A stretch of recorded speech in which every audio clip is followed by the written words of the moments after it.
mic for now. This is that your session on the start in. So they must have the Zoom link and everything, right? They all have the Zoom link. I will say though, Just remember.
Hello, I would like to welcome everyone to the Global Futures Forum Youth Pavilion on the 21st of March today.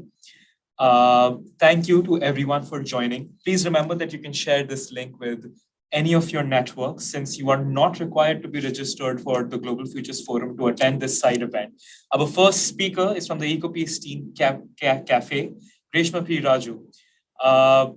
Just a little background of the EcoPeace Teen Cafe is an online dialogue platform for teenagers with a vision to create an inclusive and safe space for dialogue and transformative education. Over to you, Reshma.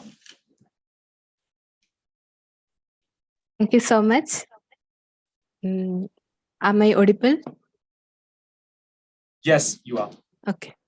Thank you. Thank you so much. And hi, everyone. I'm so happy to be here with you all. And first of all, thanks to the organizers for hosting this such a wonderful event and especially giving voice to young people. So it's so important to have voice and share voice and also to listen these young voices. So I'm the founder of EcoPeace Teen Cafe.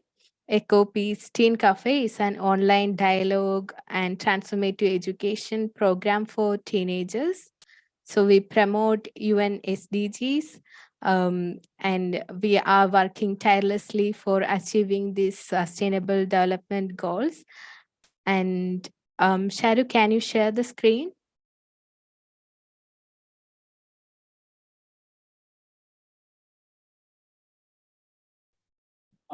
Hi, Grishma. So I've made you co-host. You should be able to share your slides now. Okay.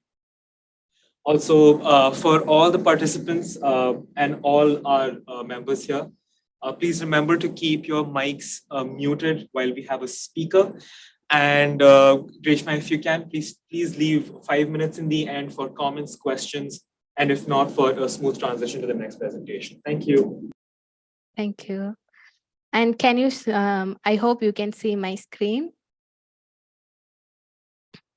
Yes. Yeah, so we are like an inclusive platform. We are having these teenagers to share their voice and share their opinion. So we are always creating a space that people can listen others without any judgment, and we are training them for that. And our vision is to create an inclusive and safe space for young people to have dialogue and equip them to take action for a better and safe world. So, we believe in the power of teenagers. So, we always consider teenagers are the agents of change, they are the change makers. So, we select this particular group to create a chain of change. So, we train them and we give them like resources, and also we train them to share their opinion with lots of courage, and also we train them to use nonviolence techniques to communicate. So they are the change makers. We are sharing this like power of change with them through having interactive sessions, having fun, having games. So this is the way we engage with teenagers. So before diving deeper into EcoPeace Teen Cafe, I would like to share my story. And I'm a peace builder. I am from a small village in Kerala. It's a South Indian state. So Kerala is a place where we can see diverse people from diverse religious background who are living in peace and harmony. So when I was a child, as a teenager, I started volunteering with an organization called URI, United Religions Initiative. That's how I came into peace building. And during my volunteering period with URI, I met lots of people from abroad, and especially people from conflict places, like post conflict places. So I always try to listen their voice, their stories, and I always wanted to be part of peace building missions and be part of like post conflict reconciliation. So I engage in different kinds of dialogues and helping people to rebuild peace in their communities.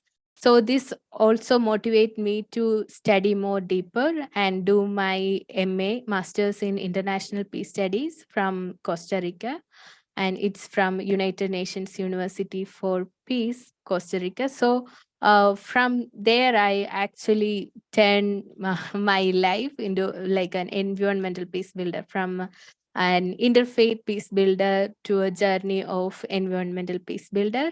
So I would like to hear from you all. So as when we discuss about Eco Peace Teen Cafe, it's an inclusive space and we share the voice with everyone and we want to listen. So please feel free to share your thoughts on the chat. And also I would like to know whether you have any moments in your life that really like completely change your vision and in like motivates you to start some initiatives.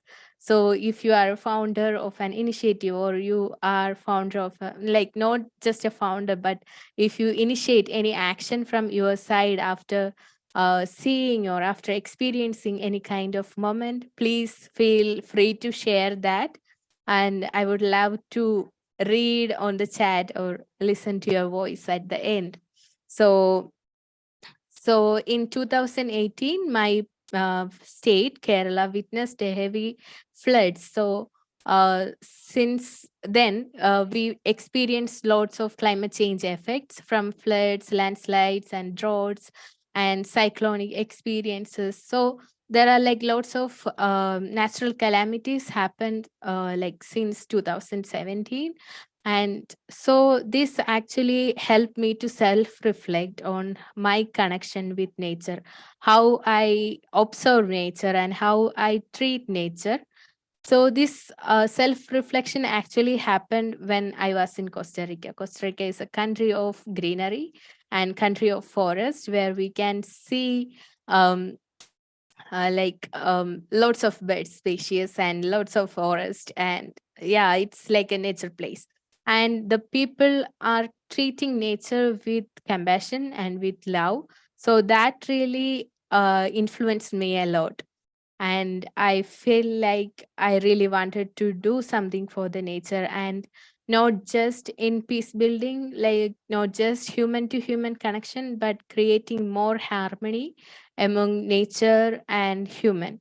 So that was my initial thought, and I did my internship at Earth Charter International. So from there I got a new tool, that's Earth Charter Principles. So the soul of Eco Peace Teen Cafe is from the preamble of our charter. We are one citizens of different nations and of one world, in which the local and global are linked. Everyone shares responsibility for the present and future well-being of the human family and the larger living world. The spirit of human solidarity and kinship with all life is strengthened when we live with reverence for the gift of life and humility regarding the human place in nature. So let's learn more about Earth Charter now. So Earth Charter is a document that consists of 16 principles. And during my internship, my one of my tasks was to read annual reports and find the impacts that created by the Earth Charter principles.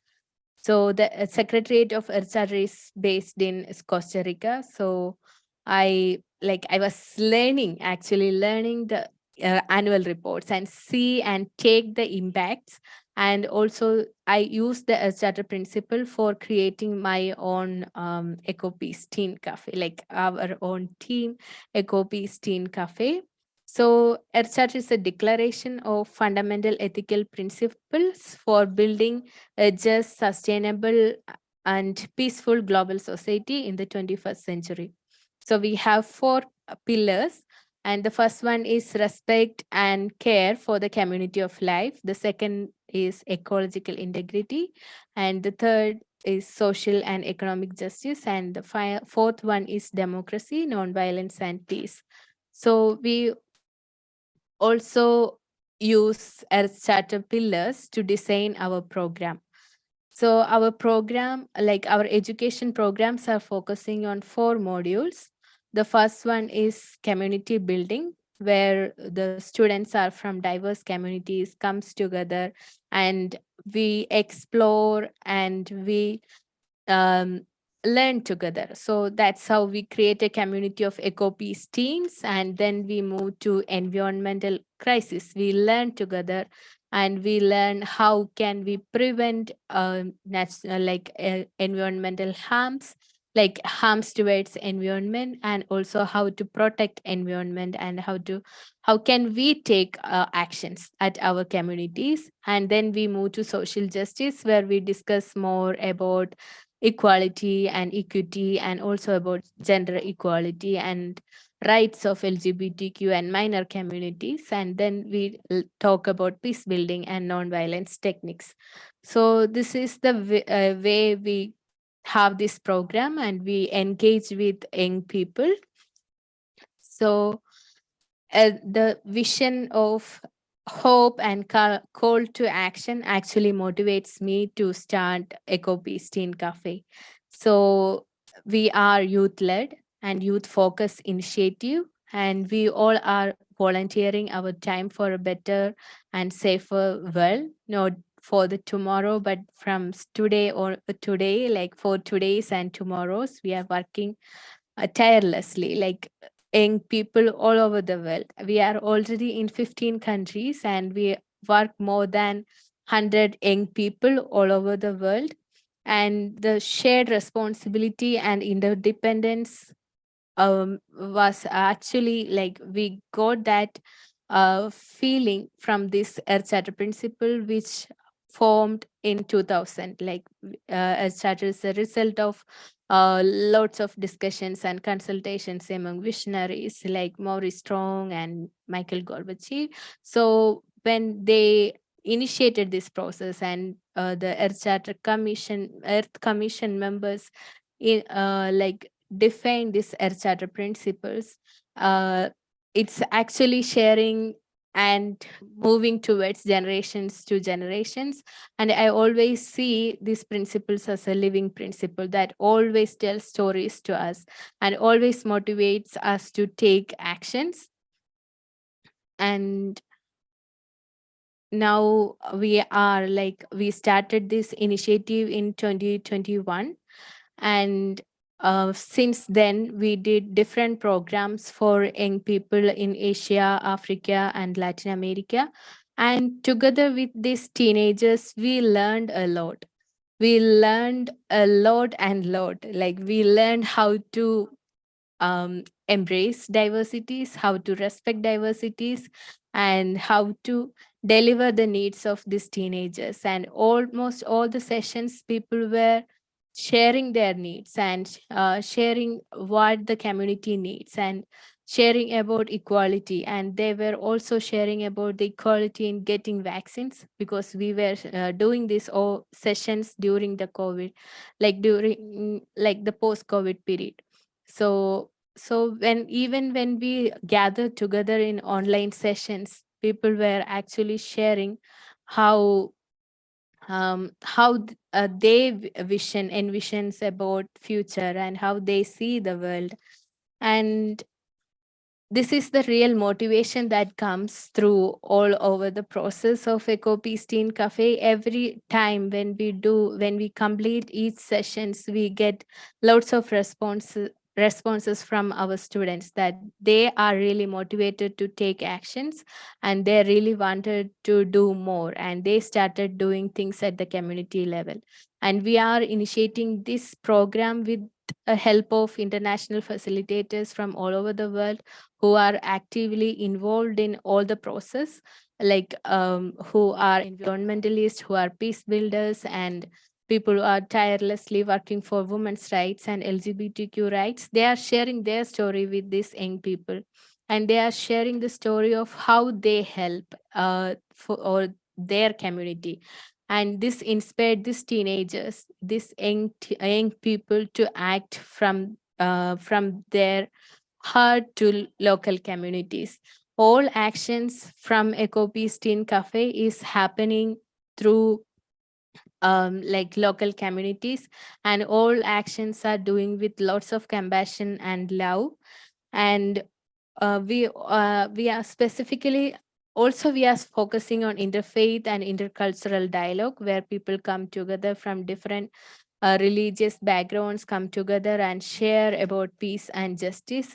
And one of the interesting session that happened during the Interfaith Harmony Week celebration was we were hosting interfaith dialogue with religious leaders, and we were giving them topic about like referring from their own holy books to share about peace and justice. And all the speakers were sharing the same thing, like even though they are sharing from different 5 different holy scriptures, but the essence was the same.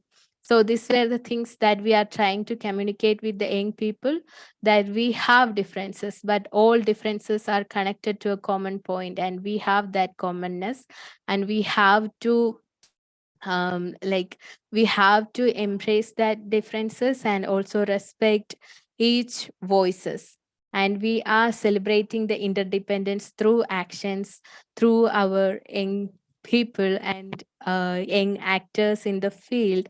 And in 2023 we are focusing more to act with the faith-based group, and we are trying to make more partnership with the different religious groups and their young people, like local young movements.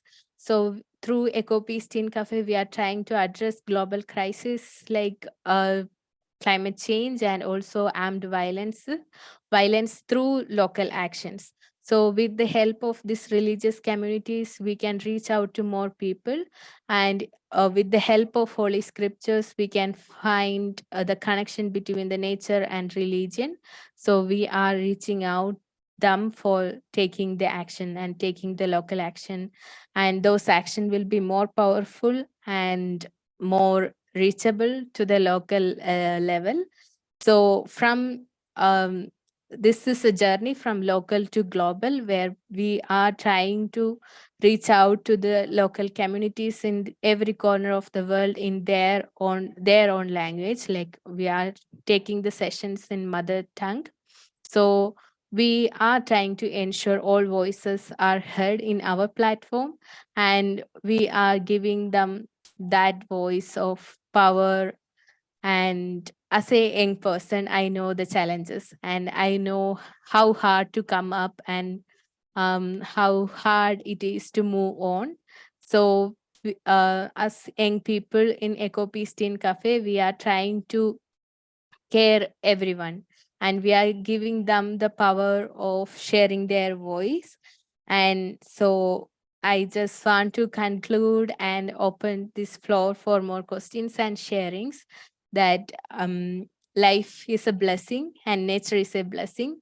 So we have to be like more conscious when we use life as well as nature. So let's do small actions for our better and peaceful world. Let's let's love more, and let's do more compassionate action. And also I would love to hear from you that how climate change affect your life, and is there any local actions coming up in your area. So yeah, I'm open to discuss and open to dialogue here. I would like to open the floor. Thank you, Krishma. That was a wonderful presentation. And this is really brilliant work that you are doing to empower the youth of our country. I come from India myself. And when you also mentioned the United Religions Initiative, I remembered I've also worked with the organization. I was working there when Shubhi Tupar was in charge from New Delhi. And before we take any questions from our wonderful audience, I wanted to jump in and ask you. The first one is related to your work with the URI. How do you view the contribution of the EcoPeace Teen Cafe within the larger framework of intercommunal harmony, or spreading peace between communities? And also, I'd love to hear what you think about the same with your organization, and would also love to hear if the youth that you have worked with have brought solutions or ideas or thoughts regarding the same theme. Yeah, thanks, Charuk. And so happy that you know URI already, and you work with Subi. So yeah, and yeah, I also know Subi really well, and I'm associating with URI for the past 13 years. So it's a long time with URI. And yeah, throughout my life, not just in Ecopeace Teen Cafe, I have seen like how people come together for dialogues, and like how they share. And initially when they come, they have like lots of doubts and lots of like stereotypes. um, on other religions, but the space we created to have dialogues and have open talks, and after that they created deeper friendship and deeper connection that really changed the initial thoughts. That really has a powerful impact. Like after the event they go back and then they create a friendship outside the events and they continue those friendships. So that also helped a lot in creating these changes in the society. And also I witnessed from our participants, when I said young people, like our participants are teenagers, they are 13 to 15 years, like very young people. And um, one of the students shared that before attending Eco Peace Teen Cafe, whenever he saw some conflicts in his classroom, he suddenly think that this is if student A or student B is reacting in this way is because of his religious background, maybe because of the way he grew up. But after attending Eco Peace Teen Cafe sessions, he told me that he now understand that never like judge anyone because of his religion, and never take like one person's attitude as a religious attitude. So I think that's a big shift that I that we created through Eco Peace Teen Cafe, that he started to see people compassionately and see people more with more love and care. So yeah, that's the one thing I wanted to share. There are like lots of stories happened like this throughout our like sessions. So we organized almost 64 events in since 2021. So it's a lot and lots of experience. So And that's wonderful to hear. Are there any questions that we have from our audience? Any interventions, any comments on this wonderful, wonderful work from the EcoPeace Teen Cafe? And while I take the any questions or comments, I would also love to hear more about, because the chat had some comments about the Earth Charter. So how do you begin to teach or talk about these documents with a group of youth? And like you also said, the state of Kerala also experienced and is also projected to continue experiencing climate disasters. So how do you begin to rationalize that disaster to global commitments for a young generation? yeah, so I did like I started working with a starter as an intern. So then after that, I did one of their course on leadership, sustainability, and ethics. That helped me to create more workshops and like supported in my initiatives. So before starting Eco Peace Teen Cafe, I started doing workshops with the students in high school here in Kerala, and we discussed about climate change. And sadly, this the workshop were happened in 2019. Even that time, the students were not that much understanding about the climate change. They were not taking climate change as a serious issue, and they were not even thinking about climate actions. So there is a need of sharing this information with them, and sharing that their actions are really important, and their decisions are really matter. And throughout Eco Peace Teen Cafe, we really wanted to share this with the young people, that your decisions are impacting the generations. If you if you threw like a plastic bottle, it really affect in the coming generation. So even like that, when you grew up, you become CEO of company or political leader or civil servant, your decisions are really matter. So be conscious about generations to come, and be conscious about nature, and then take the decisions. So we are trying hard to reach out these young people, and still whenever we we are sharing the posters of our training sessions, still we can see that like young people are not taking it serious, and they are not that much talking about climate change at the local level. And so we need more climate activists and people who really think about the nature. We really need to think about it. Yeah. I think it's so heartwarming that you're focusing on such a wide array of issues to try and push our youth forward, to try and empower this generation. Because I think even myself also being not that young, but relatively young, I feel like you wake up and you see 10 different issues, and it's very easy to feel lost. It's very easy to feel burdened under all of them. And I feel like having someone such as yourself would be such a helpful guiding light to lead me forward and help me focus my energy to one thing that I will commit. So I think my final question to you would also be uh, in the face of so many challenges, how do you give hope to your participants? Yeah, that's the important thing. Like Ecopistine, the foundation and the basic of Ecopistine Cafe is hope. And I have seen people, like young people are really hopeless. So, like last year, I did a presentation in Spain and I met young people from Spain, and they were sharing that they are really hopeless and they don't want to take any action because they said like they are just 16 years old, and they were saying that we are going to die in 10 years because of climate change. Then why we have to take actions? Anyway, we are going to die, so we decided to enjoy our life the maximum. So and they are really hopeless and they're saying that they are going to die. So then I thought, yeah, that's why I started Eco Peace Teen Cafe.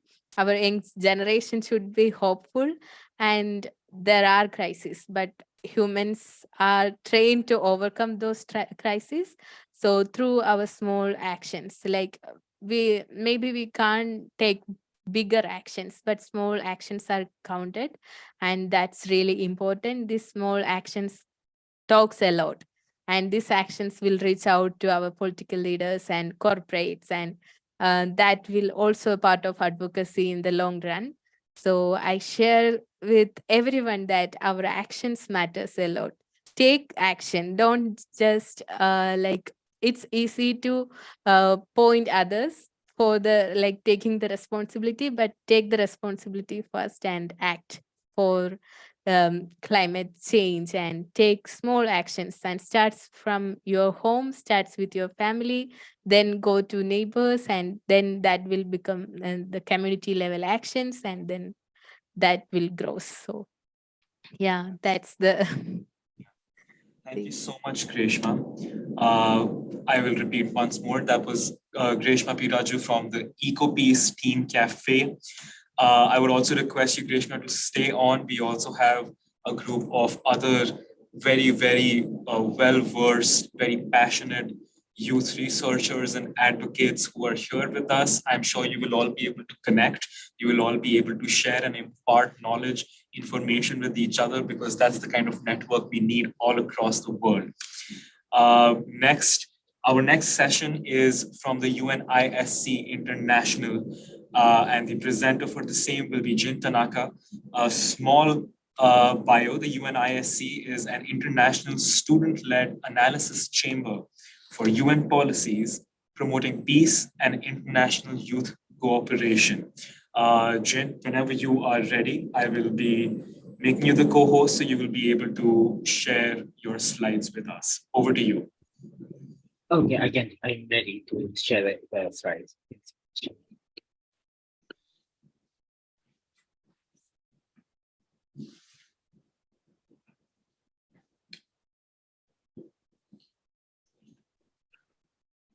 Okay, I'm going to start it.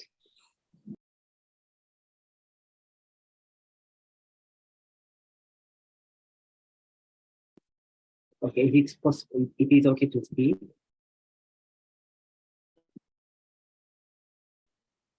Yes. Okay. In fact, fine. Okay, thanks, Thomas. So, hello, this is Jin Tanaka. I'm from Japan. As a branch manager with Miss International, now I'm attending to the Asia Pacific Forum for Sustainable Development and also the hosting the time side event for the UN Water Conference. This time, I'm going to present the title for Soothe the Darkest Hours. Nowadays, we have many other issues in the Asia Pacific countries around the world. So this year, how do you think about that this year? Based on to the last years, the facing to the many of the issues and last year's Stockholm plus 50 youth conference, plus 50 international conference facing to the three criteria issue: climate change, pollution, and biodiversity. But this year, one more crisis, war crisis. Nowadays, the war crisis is happening to the, especially for the focus on to the Ukraine invasion by Russia, but also the many of the area conflicts, I mean military conflicts in the Asia Pacific countries and also the many of the areas. So here, this is our wow last year. What happened? You can see to the typhoons and cyclones, like the four tornadoes in the US, and in the Sahara Desert, we got to the snows and the many landslides, and and also the Pakistan, they got the one third of the mainland Harry got a huge damage, and more than 22 million population still get evacuated from their home countries. And also, this is also my country, Japan also got a huge typhoon, and that time the more than 2 million persons got a damage to lose their home, and also huge birth in Africa and landslide for the south part to the north part of Africa. They got lost to the more than 60 tons of their food supply chains. So this is our work last year for the climate change, biodiversity, and any of the situation. So let's look at the data. Likewise, the last years, the US NOAA showing up with the data. What happens for kind of some extreme weathers and climate disasters? You can see that almost 2 years from the even April, for the February until the September, December, you can see that many of the issues have happened in the US as well. But this is a situation, it's not only the US, but also around the world. This is around the world. See, the red area is the much warmer than average or recorded the warmest. Just last June to August 2000 years for the surface temperature percentages. And this is more than covered to the 70%. 70% of the areas around the world was recorded to the warmest and much warmer than average. So it's going to be a huge criteria damage, and at least more than 1.2 degrees Celsius get higher than usual. It means that it's extremely hard to cover into the Paris Agreement and getting to be the below for 1.5 degrees Celsius. Also, you can see last year's. We also, the war crises have happened in the Ukraine, but also for the Afghanistan, Africa, Syria, Pakistan, and India, and Taiwan. So many of the areas have got some conflict, and we lost to the $60 billion per month. Just one month, we lost to the annual budget for the Netherlands countries annual budget, and for the war. It's going to be a huge crisis.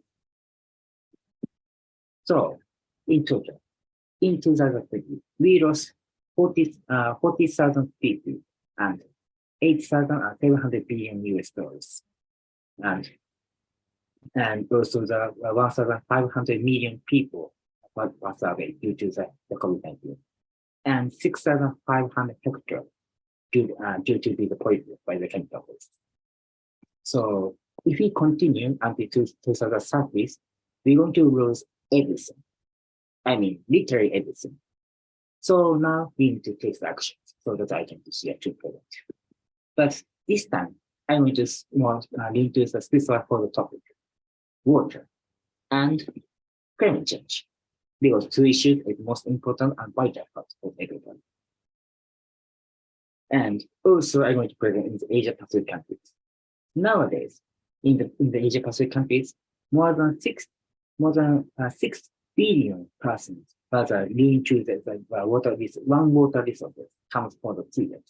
The Tibet area was called the water pagodas around the world. And many other countries, more than 10 to 15 countries, with the water resources programs, and countries expecting to the droughts and floods for extreme weather condition in ASEAN countries, and my country, and South Korea, and Thailand, Sri Lanka, every country. It means that more than 30 countries and areas are facing in dangers for the water crisis and climate change. And many of the governments try to take action, but there are 4 constraints: physical, economical, intentional, and time.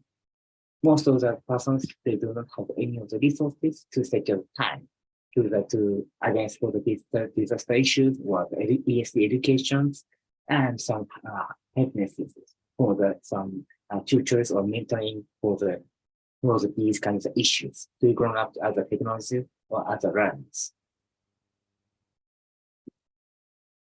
And that time, I will do the separate the knowledge. It can be divided into expert knowledge and passive knowledge. Expert knowledge is kind of scenario operation system or sometimes it's more linked to the science. And passive knowledge is more linked to kind of history or literature or some myth stories. And as you can see the below, you can see that some red dots is shrine in my country, and light blue zone is covered by tsunami, and most of the red dots is get the safe areas, not to be covered by the tsunami. It means that many of the last persons they will know about how tsunami comes and what area was covered. Then I want to show some objectives, as I mentioned to the police for taxi. Many other people likewise estimated more than 4 million persons would like to be the technology technicians or engineers to contribute to for the social infrastructures to focus on about the Asia Pacific countries' road and doors and water management. That time, I'm going to show the solutions. Water cafe. Water cafe is the kind of the best onto the environmental cafe and so converted to the more into the citizen and transcend to the professional and occupational boundaries. And so focus on to the principle empathy and enhancing experiences. Likewise, the specialists and civil get the connected society, nature, and economic style, and the person sharing to the science knowledge and some practice knowledge. And you can see the graph, the Kankyo Cafe has they get a score compared to some lectures, one-side lectures for university or high school students. And also, just around to the 3/4 time, and we get to the more than twice of effect for the understanding, emphasis, and motivations. And approach the target. What we're going to do is a social dialogue and workshop. So focus on some small numbers, but take the many times to the workshop for the understanding and each other and getting to the knowledge, engineering, and technologies. And for the targets, I want to focus on the 3 areas. The local community, they will have some of the explain knowledge and the old tale or history. And also the specialists who would like to know about what's shared with their science knowledge and explain knowledge for protection for the disaster restoration, water management, and climate adaptations. And civil societies, some of the members who will know about their own experiences about climate change and water management, and also some of the willing to be some engineering to contribute. And we're going to do the focus on before any of the disasters has happened, even the war, even the climate crisis, even the disaster, everything. And we're going to do preparation and predictions. And that time, 4 methods. Presenting the topic, and then showing the question and getting the answers and get a dialogue with each of them. And that time we're going to evaluate and understand after any of the water or water data in the form of the questions. And that time we're also going to add onto some several workshops, like the hazard mapping, evacuation routes, and virtual theory. We are using the VR systems.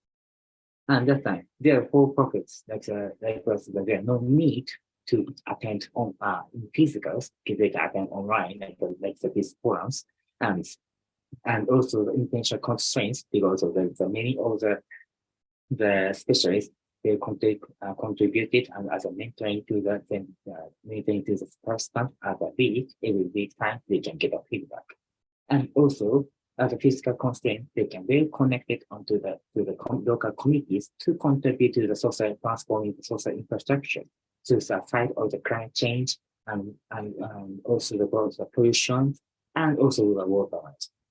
And also this time, each of the time, just only the low price, $3 per time.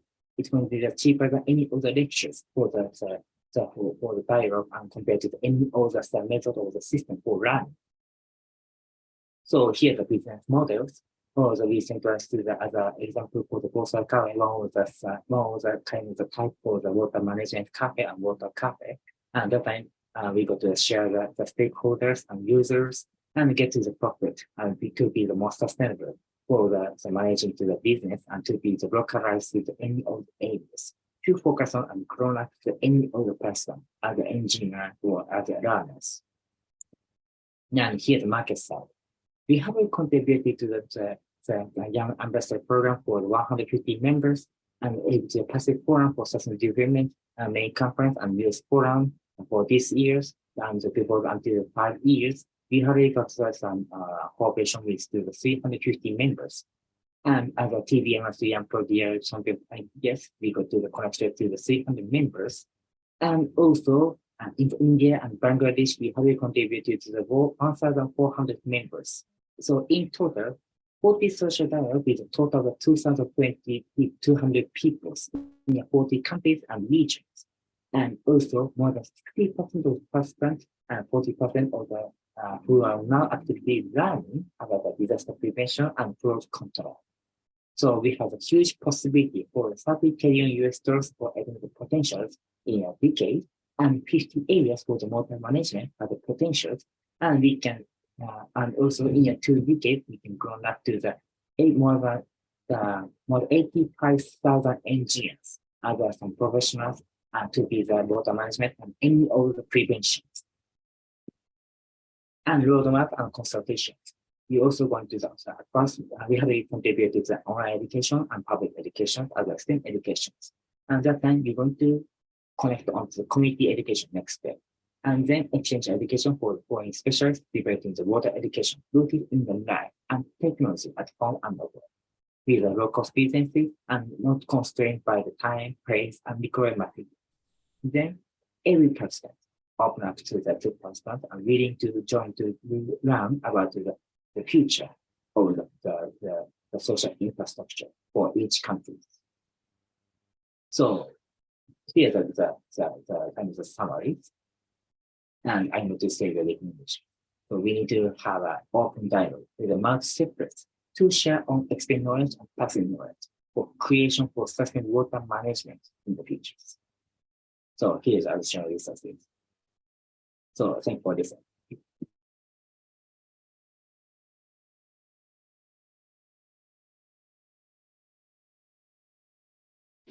Thank you so much, Chen. That was a very, very comprehensive presentation about all the work that you are doing with the UNISC. It's so empowering and almost so encouraging to see people our age, younger, creating these systems, coming up with these solutions and ideas that can potentially solve so many problems for us. Jen, if I could jump in and ask the first question, I want to hear more about how the process of developing the Kantyo Cafe was for you and your team. And secondly, what were the different challenges that you encountered as you were coming up with that idea? Because it seems very, very well thought out. If you could also have that slide, if you don't mind. So our other participants can also ask questions. But yeah, what were the different challenges you encountered, considering the fact that it's such a well thought out plan? I would imagine that you really thought all the details of it. So if you could talk more about that. Okay, thanks so much. Thanks for asking that questions. So kind of really important questions. So at first, I have always contributed and collaborated with many of the youth organizations. Our organization is recognized as a UN ECOSOC Special Consultative Status non-government organizations, but also we also collaborate with many other organizations like the UNESCO, UNEP, UNDP, UNICEF, and UNHCR for sharing the information and making some network for making donations. Because of to expand to these kind of network and some inclusive for the provisions, it's required the many of the financial support is necessary. And also to expand and making that quality, we need to grow up or we need to find some of the teachers or partners organizations for the youth and civil organizations. And that time we also need to take many times and many of the persons and members are necessary to do so. So that time we do that cooperation for the national institutions in my country, National Institution for Environmental Studies, and many other civil more government organized organizations to get us some supported for getting to spare for the human resources. And that time we also presented many times in the UN agencies conferences and the UN international conferences. Likewise to the last time the UN Peace COP27 and COP26. And this time for the Asia Pacific Forum for Sustainable Development and the High Level Political Forum, we present the many other issues and bring to some of the solutions that we've done as a case studies. And that time we have reached out to many other decision makers to solve this kind of social infrastructure and the whole overall issues we contributed. So that time that's a kind of way to solve and expand and so far we got successfully to contribute to any other countries and areas. And also, what's the past questions? The other question was, what were the challenges you encountered while you were coming up with the plan? Okay, thanks so much. So my challenging is the human resources. Likewise, the many of the participants who are eager to be the engineer, but not facilitators. So we need to find the many of facilitators to maintain, to manage, and localize to these kinds of methods and to the cafes and the programs. And also the finance issues is also one of the important points. Likewise, at first, we have contributed more than 10 years, and that's as a beginning for the 1 or 2 years, we are facing in danger for the bankrupt and also facing in danger for the lack of the human resources. But we continue showing some case studies and showing up to the decision makers and some scientists specialists, and they can get into the donation and some support as a human resources, and we get some success to overcome. And also, still, we are facing some of the danger for some of the topic. Because some of the several topic is so sensitive for the kind of the issue for the China, for issue in Taiwan, for issue in the Ukraine. Many of the persons like to say, we do not like to say anything. But we need to speak, and we need to make some dialogue, and we need to think about our own self. How can we get a step forward? And how can we get some solutions? So that time we need to take some more time for the person. And it takes some annual year program it's going to be. And so we have invited many other Ukrainian children and Ukrainian citizens and Ukrainian presidents to share their own experience, what happened in there. And we have also shared the many of the issue and case studies in some of the areas for the disasters in the Turkish or in the Pakistan or in the area. And that time we have contributed to the sharing knowledge is most important point, and it's going to be the make the program successful to where the more participants would like to know about what happened up there. So that's a kind of we have a facing to some of the dangers. And also for my thinking, it would many other some of the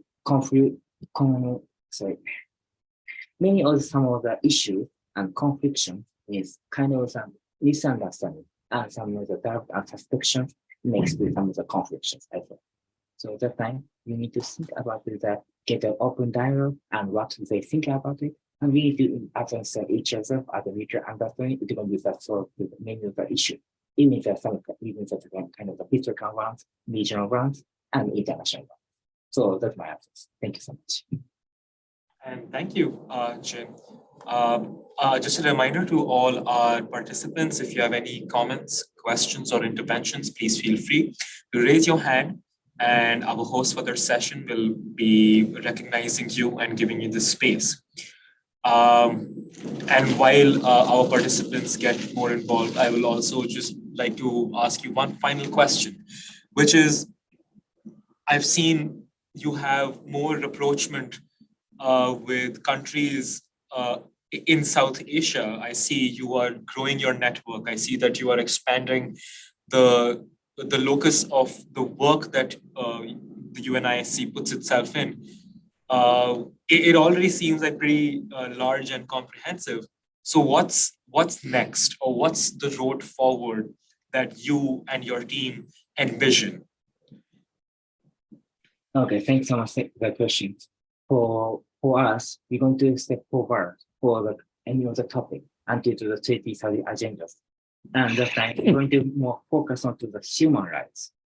Likewise, even in the Asia Pacific countries, we have many of the human some of the human invasions and human rights invasions, and also especially for the children and youth and women, it's going to be a huge damage for every person.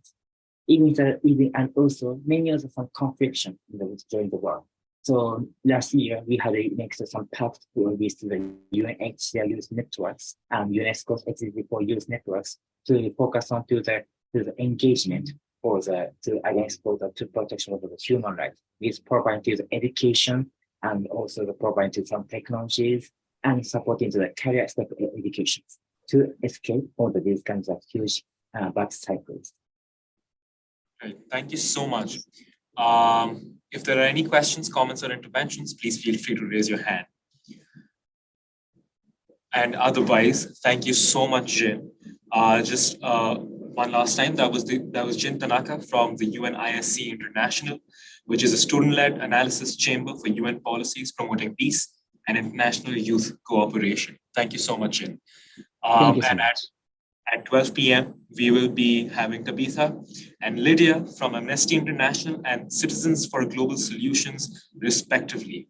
Please, I would also request all our participants, as well as Jin and our previous speakers, to stay on, because I believe that we have a lot of sharing and learning that we can do with each other. Thank you so much.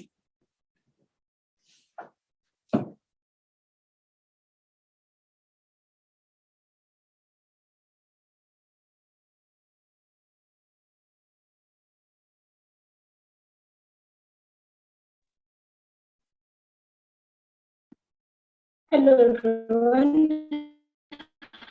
My name is Tabitha Mbuzia, and I also work with Amnesty International. To that end, hi Tabitha.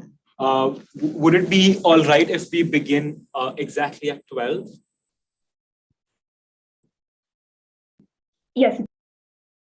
All right. Thank you so much. That's all right.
Everyone, we're back.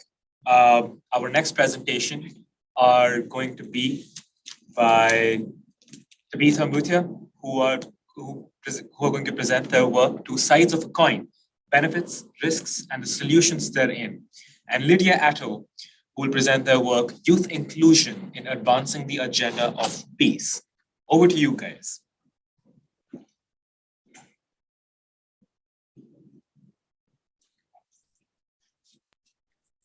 Thank you. I hope I can be heard clearly. So my name is Tabitha Mutia, and I'm a Kenyan youth, as well as being a legal scholar and researcher. And to that end, I also work with Amnesty International as a legal researcher. And well, I will be presenting a paper that I wrote, a research paper on AI and its effects, its benefits, and what the United Nations can then do to intervene with regards to its risks.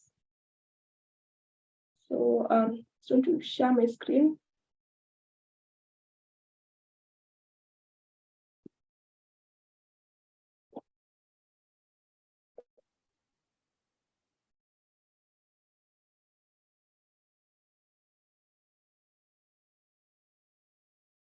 Yeah, thank you. So as has been said, I will be presenting on a research paper called Two Sides of a Coin, a case study of artificial intelligence, its benefits, risks, and the solutions therein. So essentially, this will be talking about technology in as far as artificial intelligence is concerned, its benefits as far as the security and peace is concerned, and risks and the solutions therein that can be adopted. So we can start with discussing what artificial intelligence or AI is. So artificial intelligence, in this case, then refers to the ability of machines to perform tasks that typically require human intelligence, just perception, reasoning, and decision-making, and problem-solving. So essentially, AI systems normally use algorithms to analyze and learn from data in order to make predictions or decisions based on that data. So to just cap it all and just simplify that definition, it's simply the simulation of human intelligence processed by machines. So having understood what AI really is, then we'll just jump directly into the benefits of using artificial intelligence in the security sector. So first of all, AI, as you know, or perhaps it is the common perception that AI is technology, yes. However, AI, due to its ability to decision make or to perceive things more than any other technology that is there, might be one of the most advanced technology that we have. So to that extent then, when it comes to the security sector, there are several things that can really help if you're using AI. So first of all, it improves situational awareness. Now this means that AI can help provide real-time information and analysis to decision makers. So normally this information can be used to track and analyze conflict zones, natural disasters, and other events that may impact national or global security. So secondly, that it can be able to detect threats early and provide early warnings, disasters, pandemics, and other emergencies. So normally what this helps is that it helps governments and organizations prepare and respond quickly and effectively. Moreover, to that extent, then it can also help in crisis management and response because it is able to detect these things really early, and so that the decision makers who are making decisions as to the security involved can then make the decisions really early and on time to save lives or to just protect the global or the national security therein. Of course, it also has predictive analysis, which means that AI or artificial intelligence can help identify patterns and predict potential security threats. Now, normally this helps governments and organizations prepare for and prevent potential security threats before they occur. So this can be very, very, very helpful and makes you succeed further. Then, of course, it also helps in cybersecurity. Normally, what this means is that it's able to identify and respond to threats in real time, right? Such that it's not too late to make a decision. It's not too or rather it's never too late, because AI is always going to be there as a helper, so that it can ensure that it prevents cyber attacks and minimize the damage that is caused by them. It also enhances border security by providing real-time surveillance and detection of potential threats. Now, this can help prevent illegal activities such as drug trafficking, human trafficking, terrorism, name it, all kinds of things with regards to security. AI is your go-to technology. Having stated all the benefits, then there are also risks that are involved when it comes to artificial intelligence. As we know, technology is not fully self-sufficient. It also has its own challenges and its own malfunctioning or whatever it is that takes place. So of course, risks are involved when it comes to AI. So first of all, it can malfunction. Now, normally, what this means is that it can lead to unintended consequences, which could harm national security and public safety. For example, a misconfigured AI algorithm in the defense system could result in the wrong target being selected, leading to unintended civilian casualties. So this is quite a huge risk, putting all this onto AI. And then, of course, there's bias and discrimination. Now, what this means is that AI systems can be biased if they are trained on biased data, leading to discrimination against certain groups. For example, facial recognition technology has been shown to have higher error rates when identifying people of color and women. So that means that then it works against these certain groups rather than for them. And then there are also cybersecurity threats to that end. And as much as it helps in cybersecurity, there are also threats that can also be identified. So it can be vulnerable to cyber attacks, which also could lead to sensitive information being stolen or systems being compromised. Now, what that means is that it could be hacked, or it could be compromised in such a manner that it is used for something that it was never made for. Such that if you have an AI that was made for a particular thing, then somebody can easily hack into that system and make it do something that is completely out of its breadth or out of what it was made to do. And of course, there's also misuse of AI technology, because some people then tend to use this AI for malicious purposes, such as in cyber warfare or the development of autonomous weapon systems. So the issue with AI is that its technology, unlike bombs or missiles or guns, it's hard to detect it, or it's hard to counter-effect it, rather. So it can be quite a challenge to that extent. And there's also lack of transparency and accountability, because AI can be quite opaque, making it difficult to understand how they make decisions.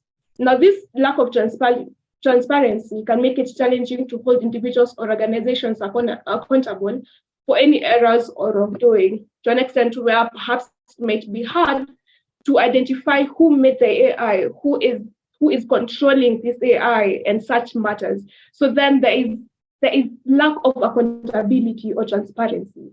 And one of the major issues as well is unemployment, meaning that AI has the potential to displace jobs in the peace and security sector, which could have economic and social consequences. I think AI has been a lot in the recent worldly issues. And yes, there's also that issue. Now we're going to get into what the United Nations can do to ensure that these risks are mitigated, or the kind of things that the UN can then help to ensure that the AI no longer poses such a high level risk to the global and national security. So first of all, the United Nations can develop international norms and standards. Now, these norms and standards will promote transparency that is rarely there, accountability, supervision, and the protection of human rights in the development and use of AI technologies. So this is really, really, really important if the AI is then controlled in such a manner that is able to mitigate all these risks that it poses against national and global security.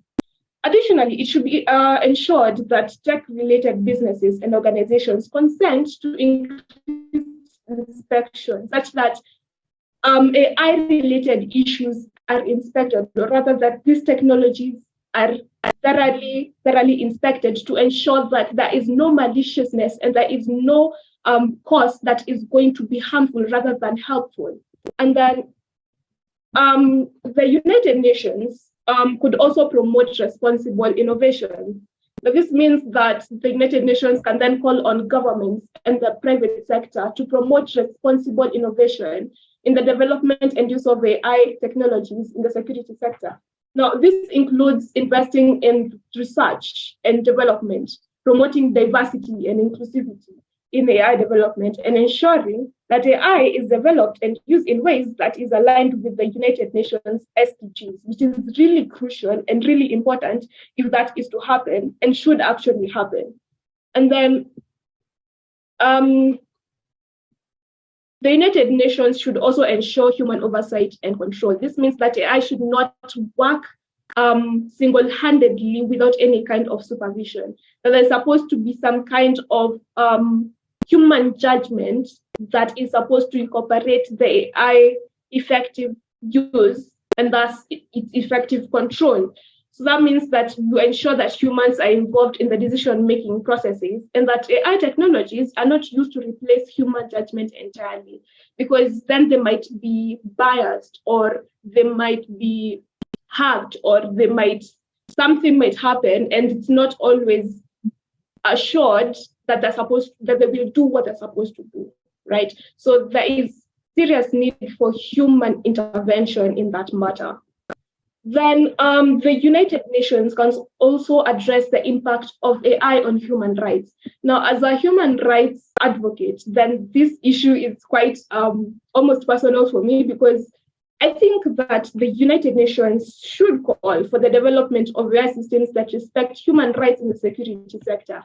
Now, this includes rights such as the right to privacy, freedom of expression, freedom against non-discrimination and equality, and many others. There's so many rights that can be encompassed in this usage, such that AI is limited from violating these rights.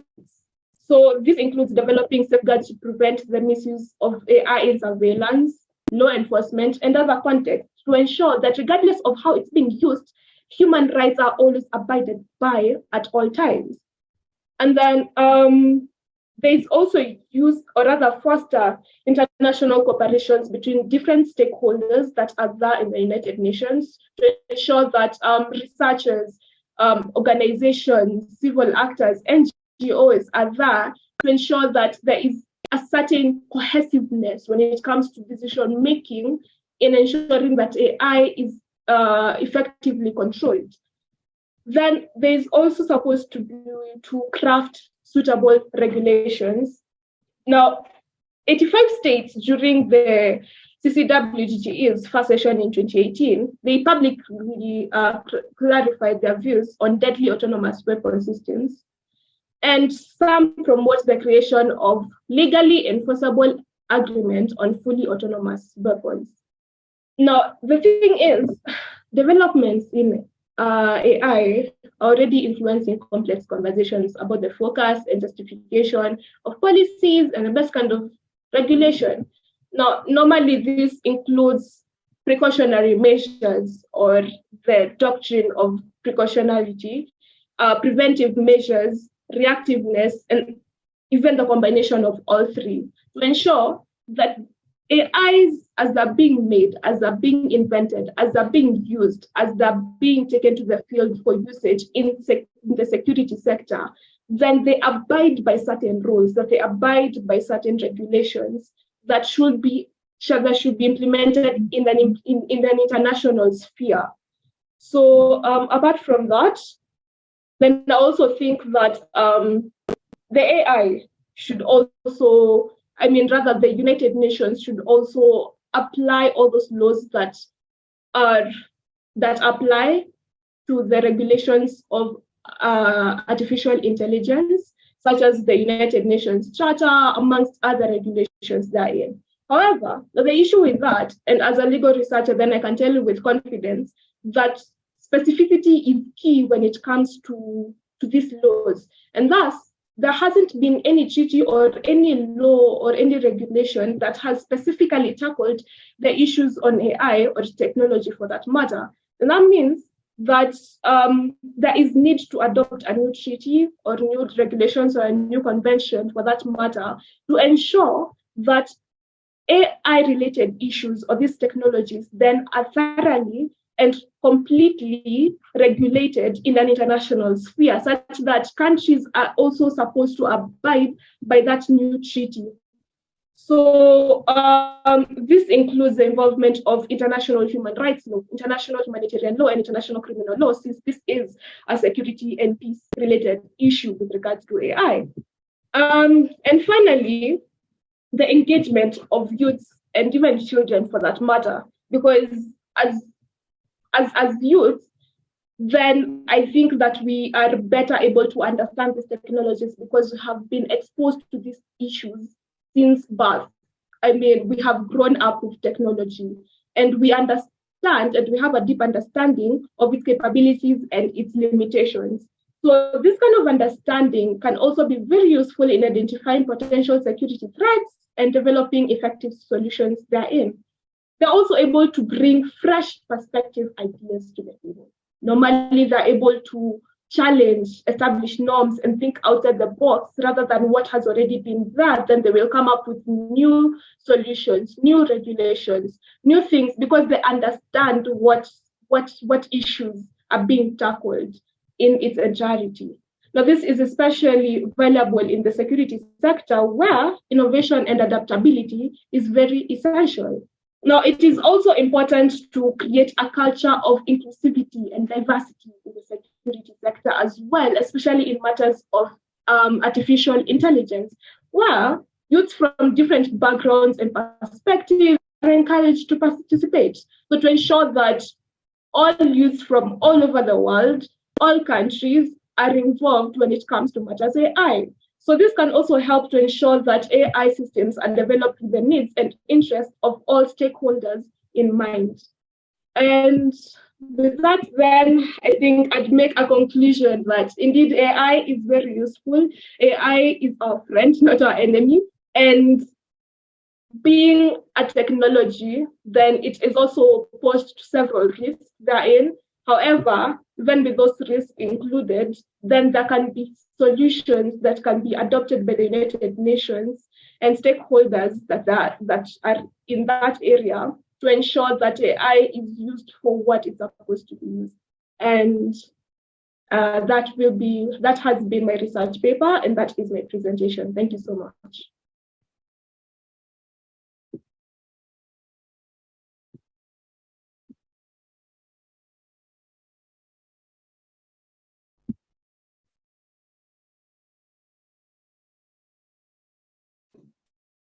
Hi, Lydia. Over to you.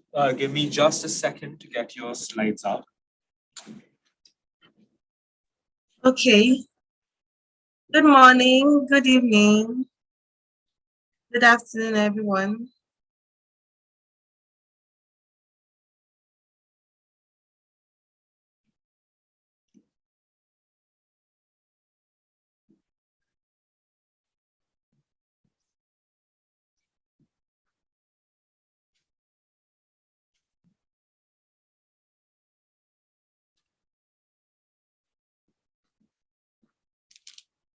You should be able to see it now.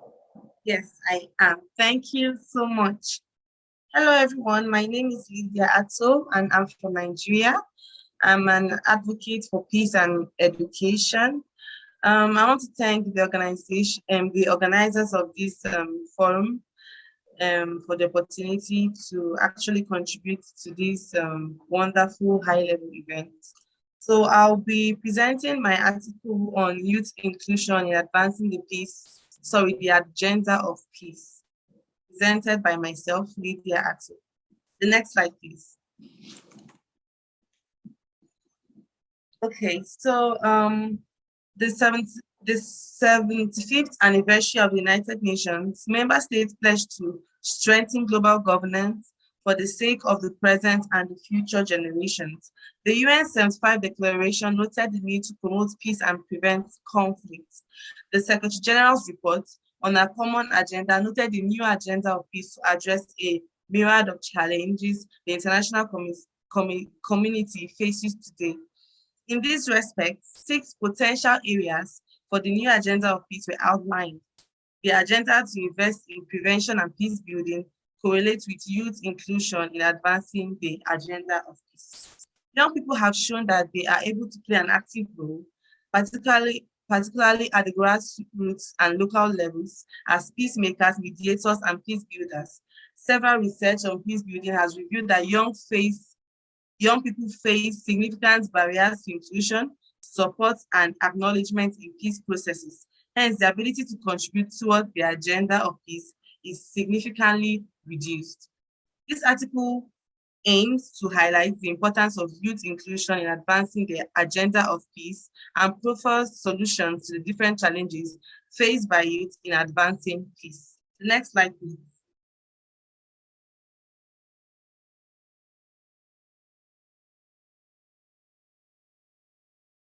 The next slide should be introduction, yes. According to TACAS, peace building is a long-term or continuous process which mitigates conflict by operating with various activities like mediation, like negotiation, etc.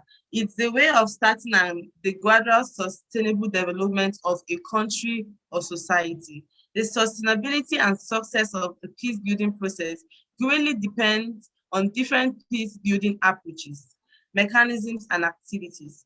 There are many actors of peace building across the globe that has their own positions and assigned role in peace building. Youths are one of the actors of peace building, according to DIO 2018. The inclusion of youth in peace building processes is bound to facilitate sustainable peace in a society by redirecting the energies of young people to the implementation of constructive peace projects. Incorporation and utilization of youth in peace building processes would facilitate their transformation from the agents of violence, conflict, to the agents of peace in their society. In most African, let me not generalize, in some African countries, we get to see where the youth are used for or used as agents for violence or conflict. I believe that the young individuals have a lot of energy. We have a lot of ideas. We have a lot of visions. So we should be included in peace building processes, because if youth or young individuals are included in peace building processes, then we are included. We're included in the sustainability of these peace processes.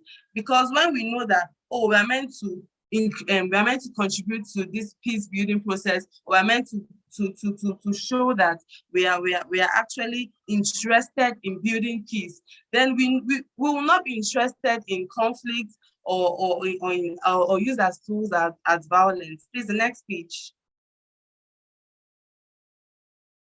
The youths.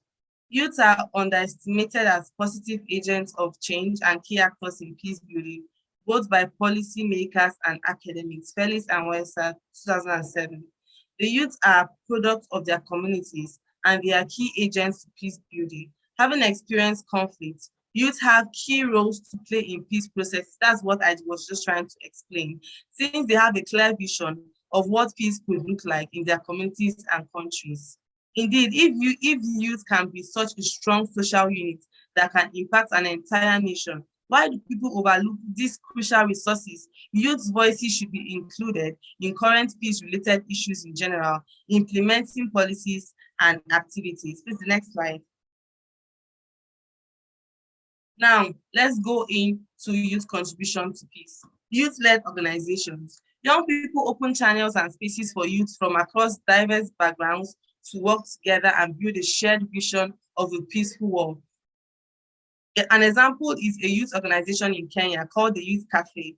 This organization is Africa's largest convening community of professionals, harnessing youth advocacy, policy, and research for social impact, with over 3,500 members organizations, and over 947,000 individual members aged between 18 to 35, virtually from every country in Africa. Apart from the Youth Cafe, we also, here in Africa, we also have the Yali Network. That's the Young African Leaders Initiative Network.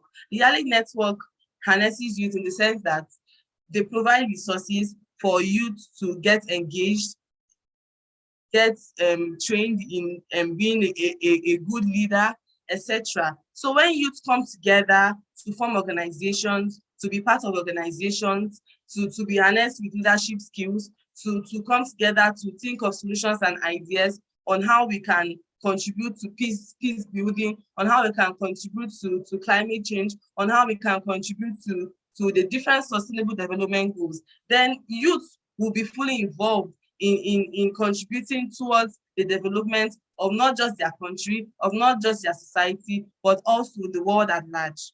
The youth are the leading providers of peace, resilience, stability, and security in Africa. They work hard to curb violence, extremism, prevent man-made and natural conflicts, and strengthen young people's proactive roles in regional peace and security. Cooperation. Youth work together to achieve different goals. This was gotten from so many researches, but also firsthand I've experienced this. When youth come together to cooperate, to create solutions, etc. Last year, I was part of the delegation for Younger, an invitation for the United Nations, where youth come together from different countries to talk about or bring solutions and ideas that can help the 5 thematic tracks we have. That was education, peace, equality, gender equality, I think decent work and environment, I think, and also climate change. Working with different youths around the world, young individuals, young leaders, young change makers, was a very impactful event for me, and I won't lie. I really learned a lot. I also contributed, and I really enjoyed it. So you can see that a lot of youths are ready to cooperate, to contribute, and to see that the world, their country, and their society and community, most importantly, become or is sustainable for all. So cooperation, youth work together to achieve different goals. They collaborate with different organizations using development programs. Using development programs to promote peace building processes. The development programs can include social media campaigns, outreach in areas affected by conflict. I know so many young individuals that own their own organization in Nigeria and in some other African countries and other countries in the world, and are doing great things. So when young minds come together, leading their own organizations, coming to work in a particular area, trust me, the solutions is always 100. The ideas are always amazing. So youth come together to organize campaigns, educate other young individuals on the importance of peace building, participating in conferences or high-level events on peace building, etc. Youth development through sports. In Nigeria, different initiatives have been undertaken to promote youth development through sports, including the 2018 football tournament organized by Lagos by the Honorable Ademola Richard Kasumi, recalling the words of FIFA President Ifanito. The potential of sports to promote peace and the rule of law appears unlimited. In Nigeria, football is life to some young individuals. They engage themselves through sports, and this helps them build a resilience and team building spirit amongst themselves. When people come together, cooperate together, have some fun of bond that brings them together, that unites them, then definitely there's no obstacle they cannot conquer together. Challenges and recommendations, lack of experience and qualifications. Young people are often excluded because of the perceived lack of experience and qualifications. Their practical and lived experience in conflict areas and within their communities is not sufficiently taken into account, according to Yulia and Azil, 2021. The United Nations Office of Disarmament Affairs, that recently introduced a course for youth in disarmament. I've taken this course, and it's one of the few courses I've taken as a peace advocate and education advocate that gives a basic introduction to disarmament and peace building. It's important to provide trainings and internship opportunities for youth to build their skills and to take an active part in peace building. After graduation in 2018, I was lucky enough to find an organization to intern with. The organization basically was a humanitarian organization that took care of the northeast region of Nigeria that was affected by some insurgencies and conflicts. So these opportunities are not readily available. Apart from some courses I've taken in UNITA, that's the United Nations Institute of Training and Research, it's very difficult to find courses on like peace building or peace education. That's to facilitate the youth on how to start. Maybe someone that wants to go into this full time. Because truthfully, yes, we get to school, we get educated and everything, but then this education is not enough. It's not enough for us to contribute our own quota. Like I suggest that more organizations should create more internship opportunities, and it should not be so rigid. It can be hybrid, online, physical. Those that can't make it to or if they can't provide funding for for accommodation and flight ticket and everything, they can youth can actually contribute from wherever they are to whatever organization for peace building. So lack of setup and support platform for youth. I recommend that platforms should be set up to represent their voices and experiences to partner with each other to work towards peace together. Youth access to funds. No, please, the next slide here. Youth access to funds is limited. They rarely have access to a sustainable flow of funds that will support their work on the ground without any interruption. I recommend a sustained provisions of funds, technical resources, and guidance to support youth-led peace initiatives of different types. I know a lot of young individuals that are leading organizations without funds. Some try to do this just by themselves, maybe fundraising events, etc. But I feel if there's a structure in place to support youth-led organizations that maybe are interested in maybe advocating for peace in their community, because I personally believe that peace building should start from our communities. If there are no wars in our communities, if there are no wars or conflicts in our neighborhood, then it will be easier for us to take this to the national level. It will also be easier for us to take this from the national level to the country, from the country to relations and relating with other countries, etc. So so thank you. That's basically that. Thank you once again for the opportunity to present. I'm grateful. Thank you so much, Lydia. I'm also sure that you can share this presentation with us. As you also are aware, our meeting is being recorded. So most of the people will be able to access this recording from our websites. And thank you so much for all the important, integral and essential work that you are doing in your area. From the schedules, you can also see the titles of papers that have been authored both by Tabitha and by Lydia, and you can access them online. Thank you so much. Our next presentation is Jorge Valderrabano, who's from Agora. And just a little backgrounder, Agora is a platform that enhances electoral accountability by interviewing and assessing political candidates and making all relevant information about them available on an unbiased digital platform. Over to you.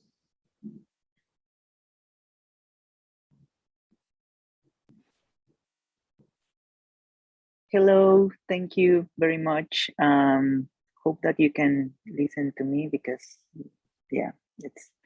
But my name is Jorge. I am the co-founder of Agora. I'm having technical problems, so I don't know if anyone can help me by like sharing the presentation, the PowerPoint that I prepared, or if it's not possible. I can try to do it from my device. But well, in general, Agora is an organization that has been increasing the political participation of youth. This is a project that was created while we were in the university, aiming to provide opportunities for young people to participate and to be able to make their voices heard at decision-making spaces, and mainly in in social media and in other platforms, but also in political spaces, no, where laws and resolutions are adopted, so that our necessities are included in these processes. Thank you very much for the support. This is a slide that might need to be fixed, but mainly we've been organizing conferences and webinars to describe the importance of including youth in politics, and also we've been supporting young people for drafting and implementing projects at the local level, for understanding which are the necessities at the community level, which are some opportunities to implement in order to to reincorporate the communities that have been vulnerable by public policies, and to also to use the public spaces for politics, no, and for understanding the challenges that we are facing at every level. And finally, it's also been a journey for increasing the participation in media, in many spaces. Yeah, so the next slide, please.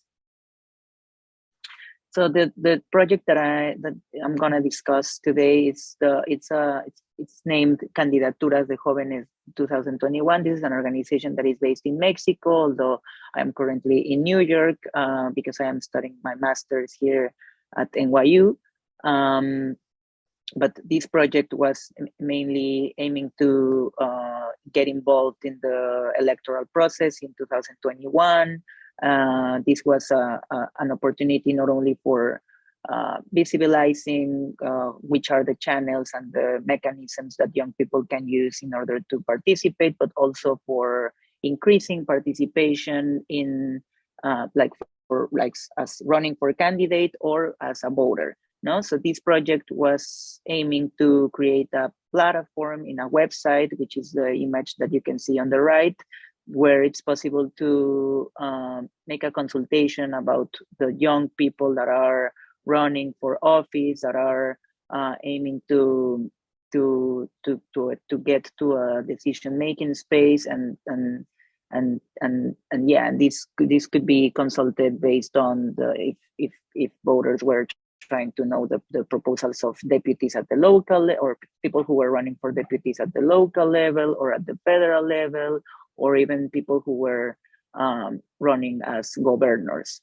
So yeah, the platform displayed candidates under 35 years old. In Mexico, the limit to be considered as a young person is up to 30 years.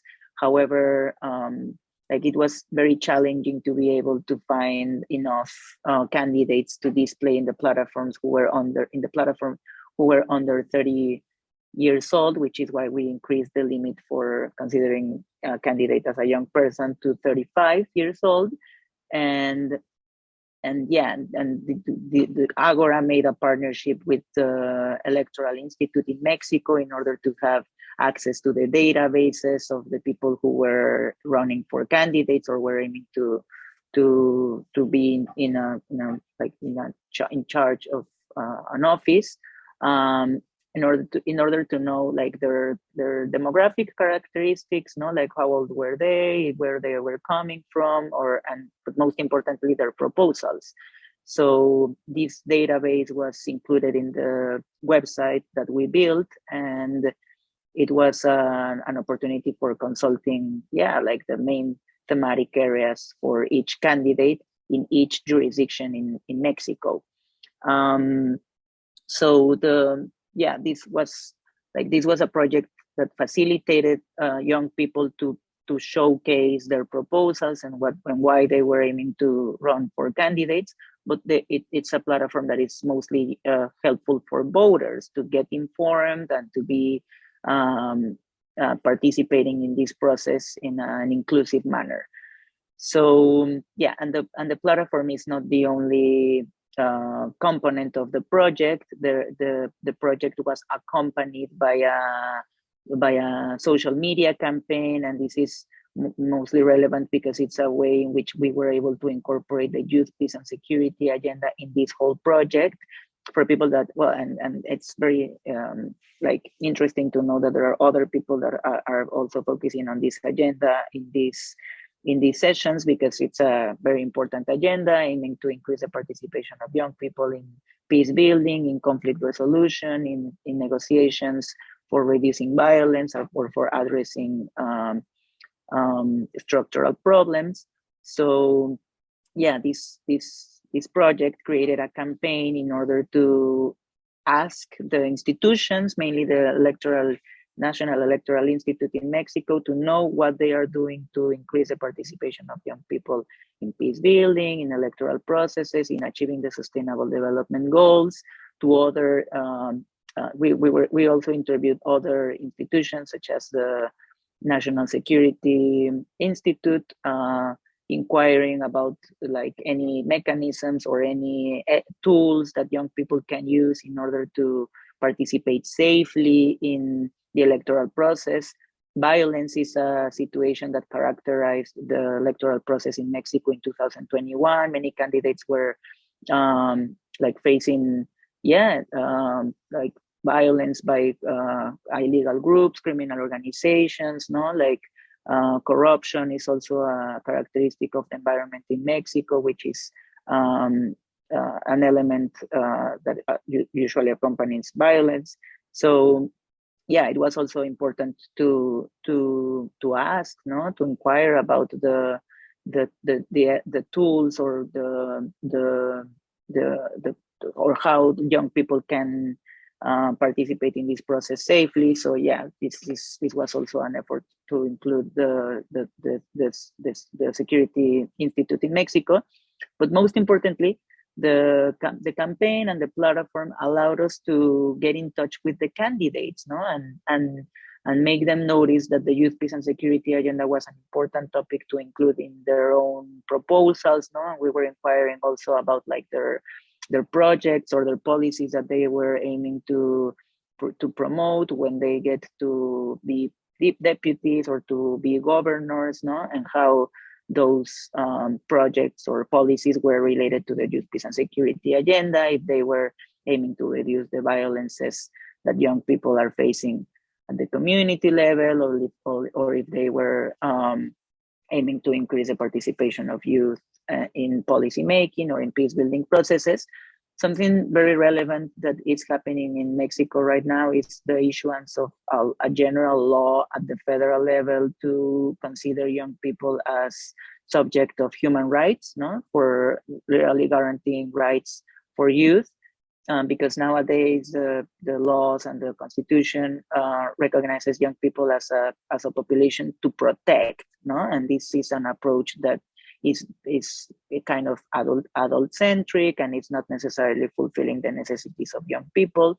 So yeah, this campaign was an opportunity for increasing interest in the youth peace and security agenda among the politicians that were already in office, but also for the candidates and the people that were aiming to run for office. So yeah, we interviewed some of the candidates, as you can see in the video, which is on the left, and young people were able to like share their experiences, their trajectory, to learn more about the problems that the young people who were running for candidates identified at their communities, no, in their own jurisdictions, in order to like kind of notice if these necessities identified are matching what young people from civil society are identifying as problems to be solved. So yeah, this was a very comprehensive project, because it's not only using technology for increasing access to participation and for promoting the youth peace and security agenda, but also it is like informing voters about the trends and on the most interesting areas that candidates are focusing on and how they can participate in the whole process. So nowadays, it's the upcoming elections in Mexico are happening next year in 2024, and it's going to be a big event, because not only local deputies and federal deputies are going to be elected or re-elected, and governors at the state level, but most importantly, the president of the country. So it would be very helpful and like interesting to see a candidate who is under 35 years old running for being a president of the country. And of course, that this is a process that if this happens, it's a process that Agora is aiming to support. And now with this project, there is kind of like a background or a base to approach the candidates themselves or other institutions to make sure that young people can run for office in a safe environment, and that voters can decide about their next politicians in an inclusive and safe and in a safe environment, and also to notice like what are the which continues to be the challenges for an inclusive participation, but most importantly, which are the next items to consider in the agenda, within the youth peace and security agenda. And this could be like the reduction of armed violence, or the reduction in terms of youth, like the reduction of forced recruitment by criminal organizations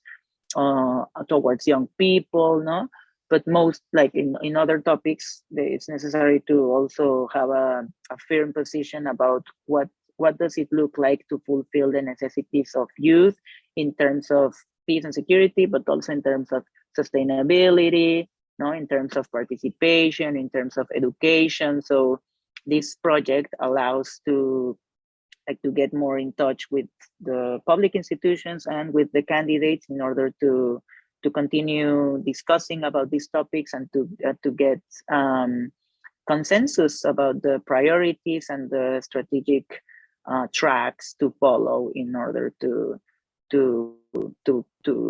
fulfill necessities at the local level.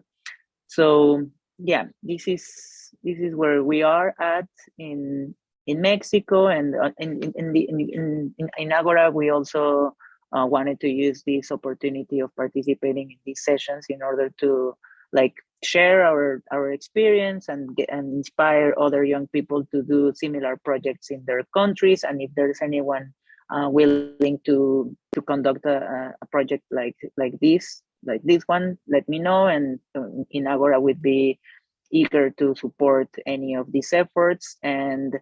But mostly it's an opportunity for finding sponsorship, and support from other stakeholders, member states, agencies, the private sector, in order to make sure that the project has all the resources and elements necessary to increase and promote the participation of youth in decision making, in policy making, and in the electoral process next year, and to continue positioning in the agenda the necessity of focusing on the youth peace and security issues in the country, and to promote the participation of youth in peace building.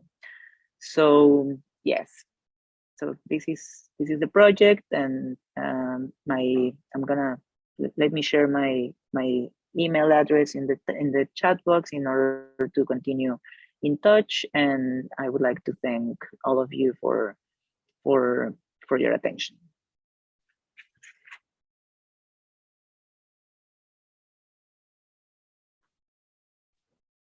Thank you so much, Jorge. As they mentioned, it's a very, very important political project in today's age, where the youth requires a lot of engagement. The gap between politicians, leaders, and their electorates is increasing, and I believe in that. regard their project is so important, so essential to advancing democracies. If I can ask one question, Jorge, if it will be possible, could you tell us what led to the innovation of Agora? What was your idea behind developing Agora? Not just, I mean, from a very if there is any personal story attached to it. And the second question that our team wanted to ask was, what do you think is the future that you see for Agora? Do you want to give it much more detail and analysis for your country, or do you think that it's a template that can be utilized by other countries in the world also? Thank you. Sure, thank you for your questions. Yeah, I'm happy to open the discussion for other people who wants to participate or inquire anything. So the Agora is an organization that was born mainly to increase the participation of youth in politics, no? And this, like, Agora is the name of the place in the ancient Greece where the citizens of the polis would gather and they would discuss about the current challenges and opportunities for improving our communities, no? Like what's been going on in terms of culture, no, in terms of the history, in terms of the external challenges or actors to consider.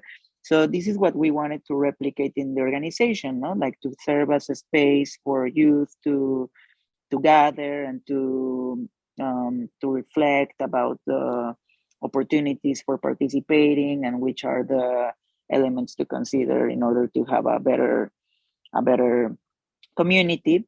So yeah, this is like the aim of the organization.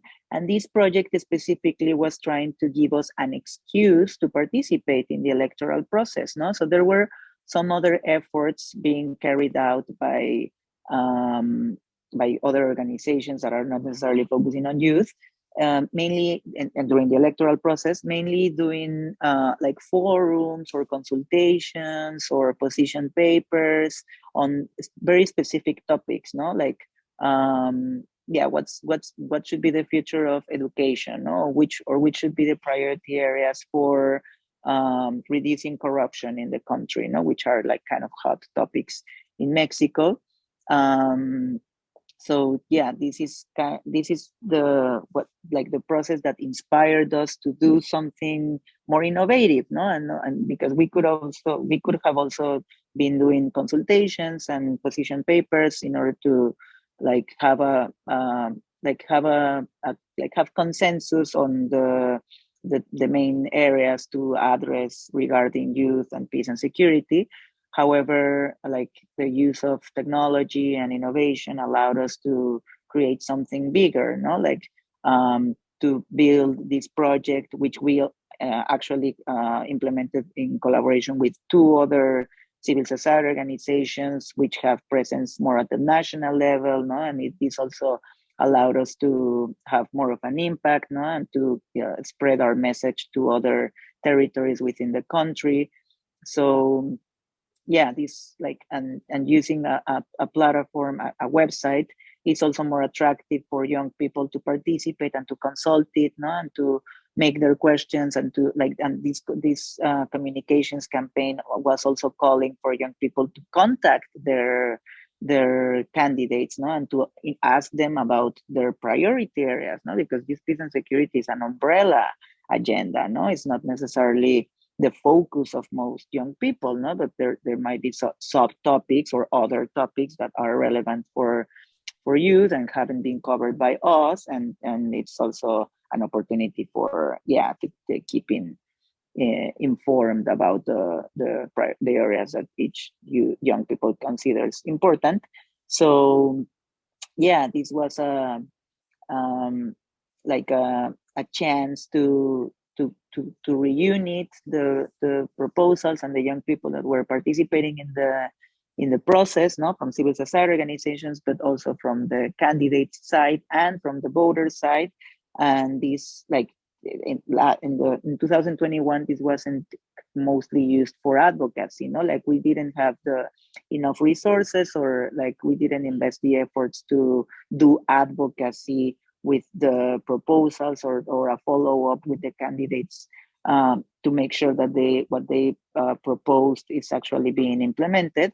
However, in the elections that are coming next year in 2024, this is the aim, no? Like identify which are the candidates that were actually elected and have more of a close relationship with them in order to support them for the implementation of projects or strategies for fulfilling the necessities of youth, or the implementation of the youth peace and security agenda, and for collaborating, like not only with the candidates but with other institutions, such as the electoral institution of the security institution, in order to issue protocols, to make sure that youth can participate safely, and that they know which are the mechanisms for participating from the institutional side. So yeah, this is like kind of the future that we are aiming to achieve very soon. Thank you. Thank you so much. And for everyone with us here, one more time, that was Jorge Valderrabano. They are from Agora, which is a platform that enhances electoral accountability by interviewing and assessing political candidates and making all relevant information about them available on an unbiased digital platform. Thank you so much for being here with us. I would encourage you to stay with us, because we also have more speakers coming up right after, who are going to be presenting their unique work and their vision of this world. At 1 o'clock New York time, we are going to have Abby Noakes from the School of International Futures and Next Generation Foresight Practitioners. Abby and her team facilitate the Next Generation Foresight Practitioners Network, which consists of over 600 mostly under 35-year-olds from 90 countries who are doing work to drive social transformation for a fairer future for the current and for posterity. Thank you so much for being here with us.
Right. Hello, Abby. Thank you for joining us. So our next presenter will be Abby from the School of International Futures and Next Generation Foresight Practitioners. And she'll be presenting on the dream to facilitate the Next Generation Foresight Practitioners Network, made up of 600, mostly under 35s from over 90 countries who are doing work to drive social transformation for a fairer future for current and future generations. So you may start, Abby. Brilliant, thank you. And thank you for having me. Really excited to be here. And I'm also hoping that one of our network members, Fasayo, will be joining us shortly as well. Before I launch into sharing a bit about who we are and what we do, I just wanted to give a very quick introduction to who I am. And then if Fasayo joins us, then I'll also hand over to her as well. So a very quick intro. My name's Abby. I'm based in London. That's where I am today. And I would describe, I thought, rather than saying who we are and what we do, I thought I'd just start by sharing what my purpose is in coming to this work. And I think it's twofold. And I'm going to ask all of you in the chat, actually, just so that I can get a sense of who's in the room, to also share your name, where you're from, and also your core purpose. So name, location, core purpose. Hi, Fasayo. Thanks for joining us. So my core purpose, I think, is twofold. One is addressing the systemic reasons why some people have more access to opportunities, more access to power, more access to have a voice in shaping what their future and the future of the community, their country, their world looks like than others. And how can we address some of that systemic inequality? That's my first core purpose. My second core purpose is that I'm a complete networks geek. Really, when I say networks, very interested in impact networks and what are the conditions needed to bring together organizations, individuals, institutions who on the face of it may have very different opinions about the way that the world should work and how some complex issues that we're facing can be solved, and what are the conditions that bring people together to collaborate. And that's what I've based the last 10 years of my work on, and which I'll speak a bit more about in a minute.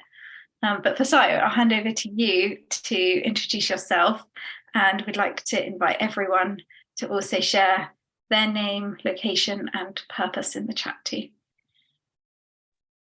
Thanks, Abby. Hello, everyone. My name is Fasayo Hoyewale, and I'm joining you from Lagos, Nigeria.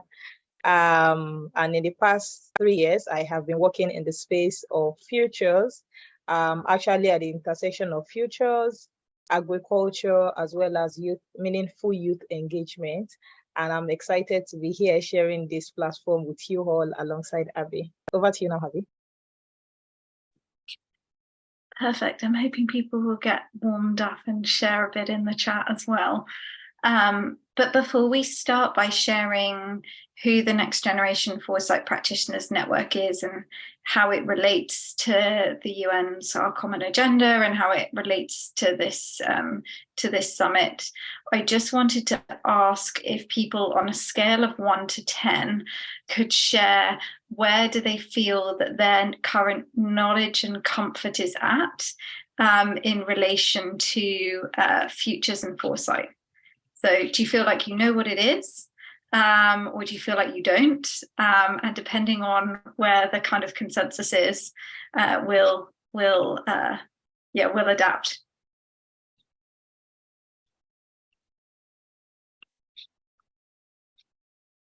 So on a scale of 1 to 10, how comfortable are you with futures and foresight? Okay. So we've got a 5.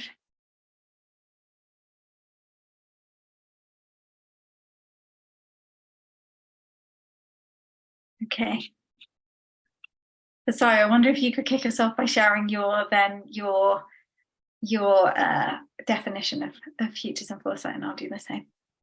Yeah, happy to do that. I think we got a 5 in the chat, which I think is like a mid-level, which is relatively good. But then I would go on ahead and share my foresight journey. So I started practicing foresight professionally 2 years ago.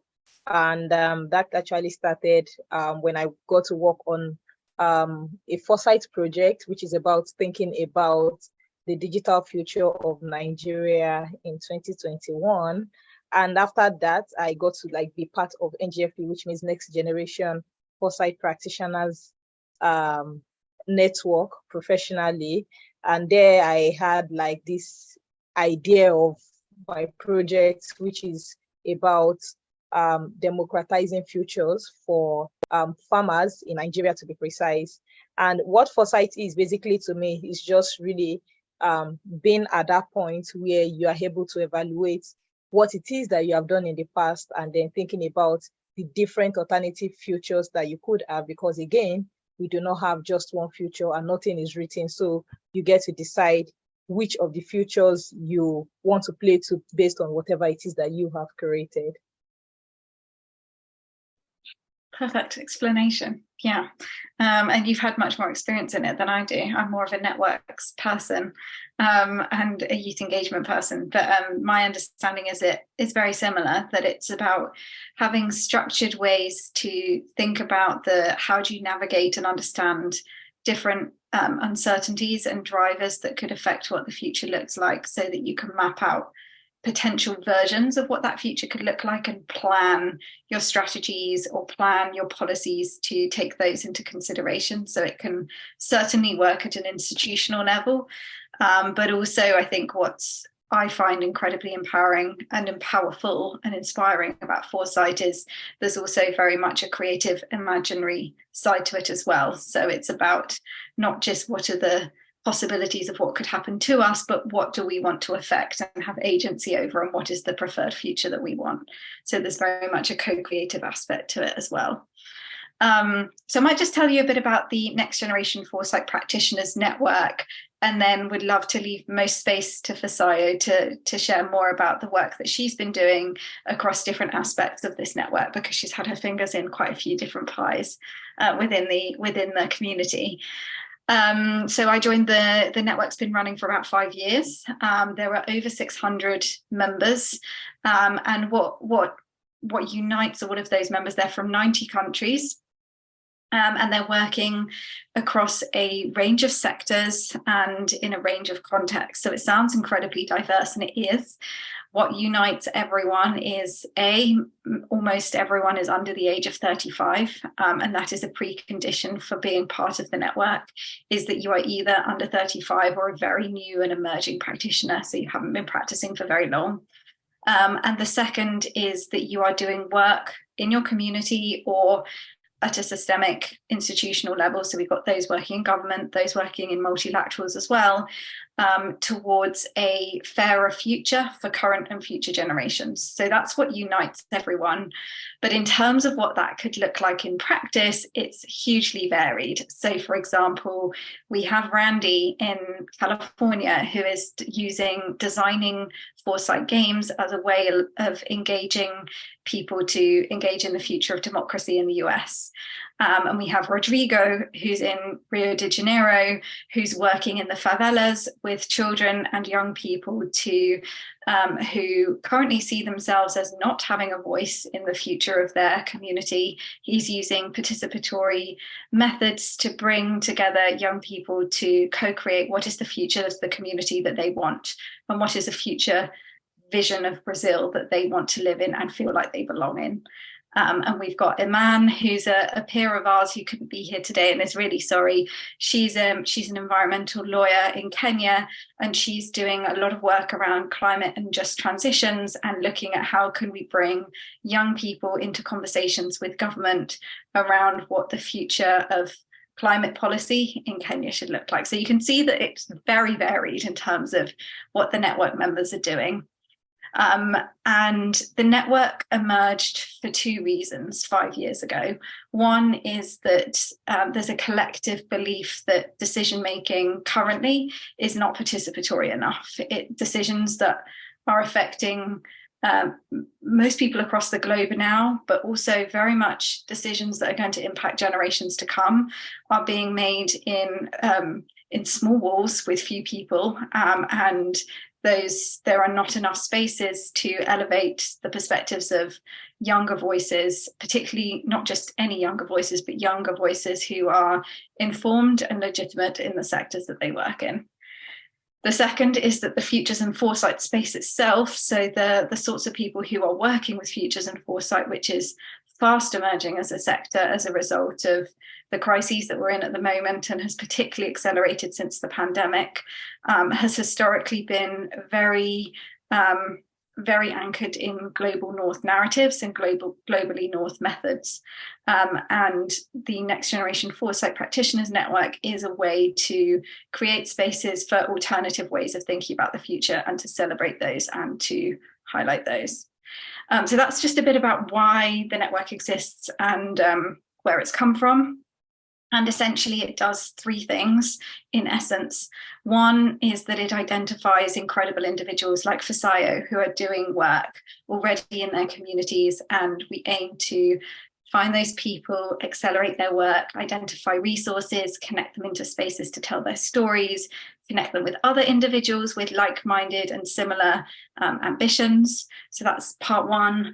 Part two is that we are then interested in how can we build communities around certain agendas and clusters. So Fisayo will talk more about the work that we're doing in emerging technologies and also the work that we're doing in the climate space.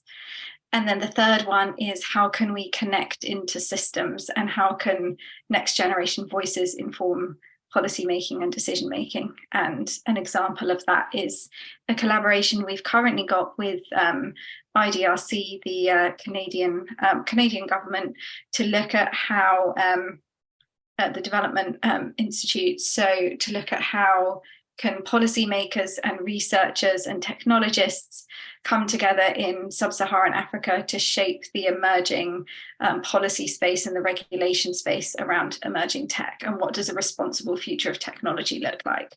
And we have a number of next generation foresight practitioners, again, of which Fisayo is one, who have been feeding into that process. So that's a bit of a sense of who we are, what we do. And then in terms of how this links to the UN's common agenda, this very much feeds into the broad mandate of wanting to meaningfully engage with young people. So using foresight as a space to engage young people and generate evidence of what young people want the future to look like.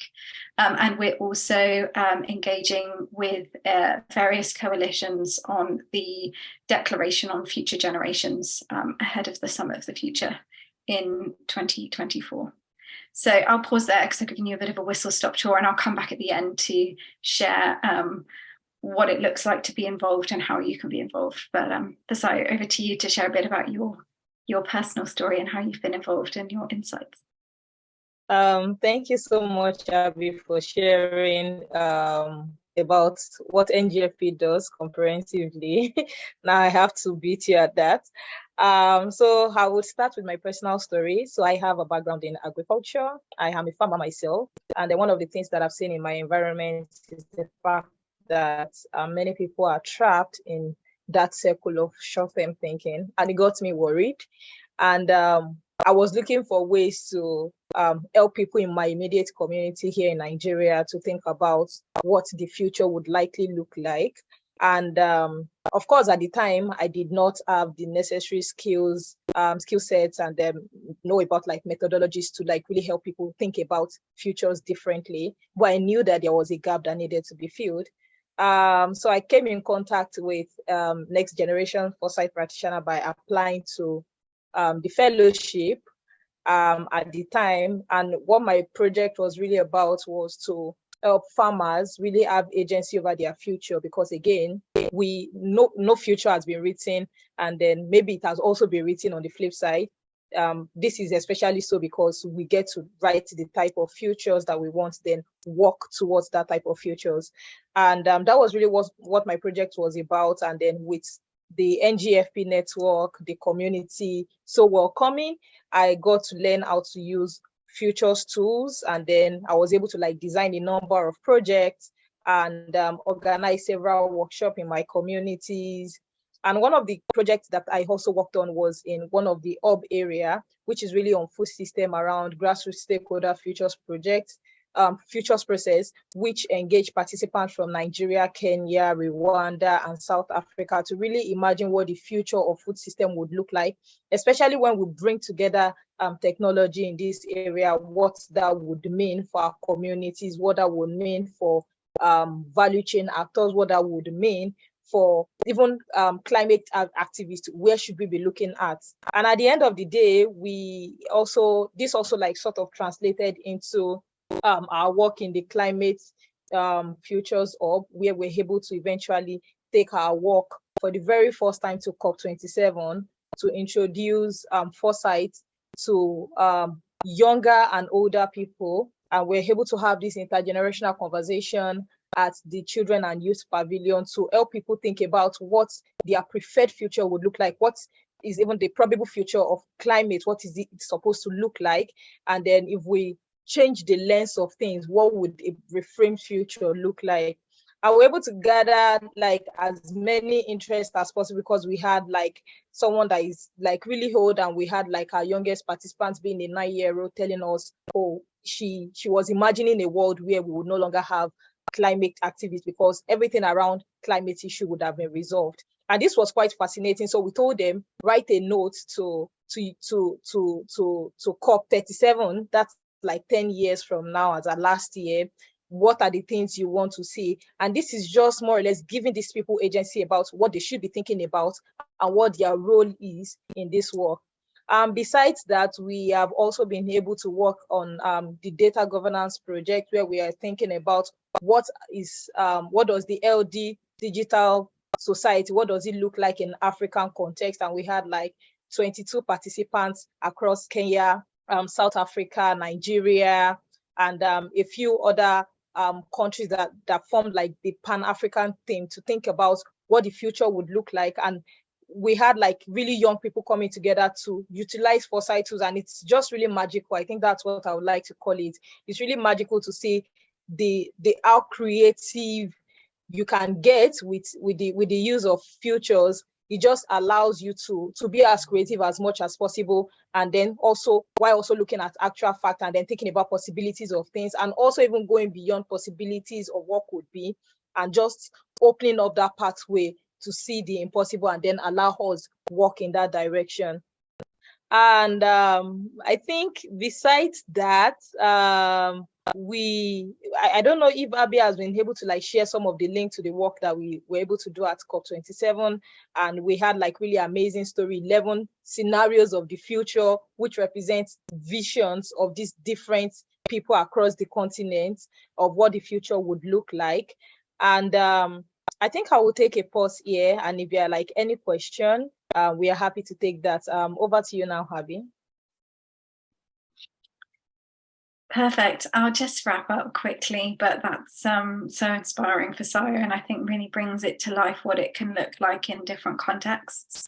And really, I think it's about futures and foresight practices, giving young people the legitimacy and the space and the mechanisms, I think, to have really impactful intergenerational dialogues with those that are in kind of power now.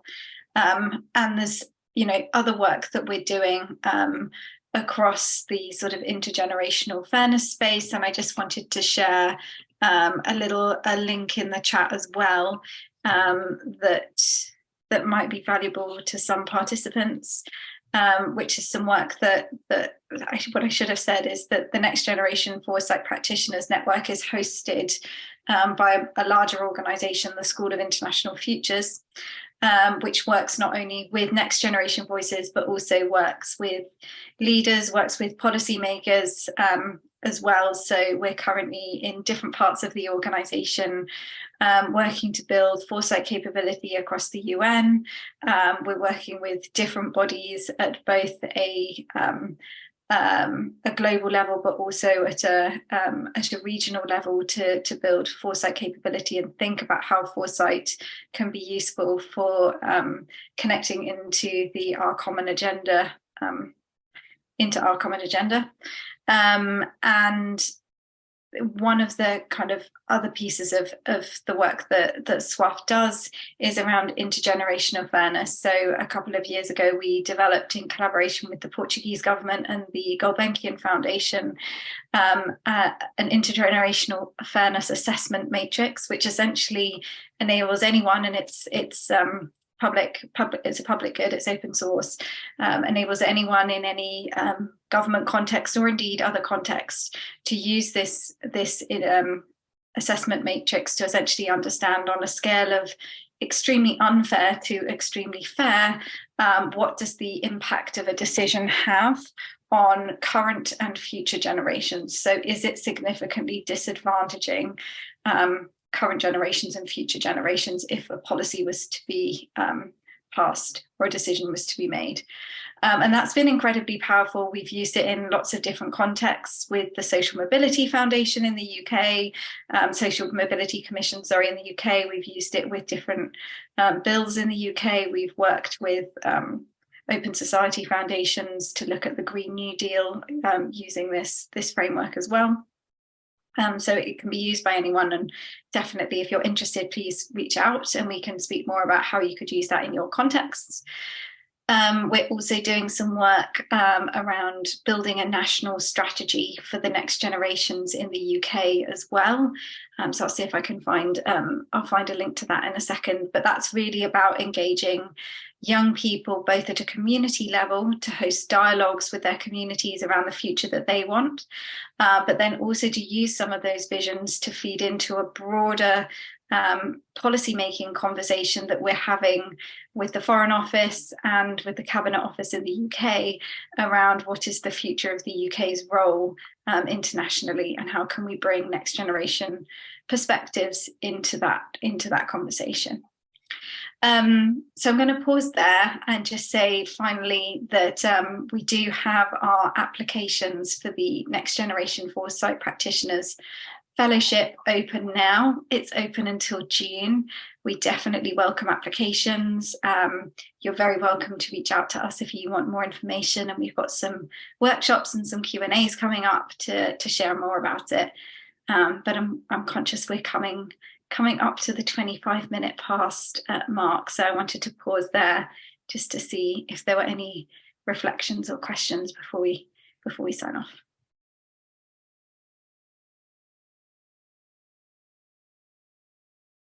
Thank you so much, Abby and Fisayo. I feel like you have a very wide network and a very cohesive as well as essential list of topics that you've covered for our generation.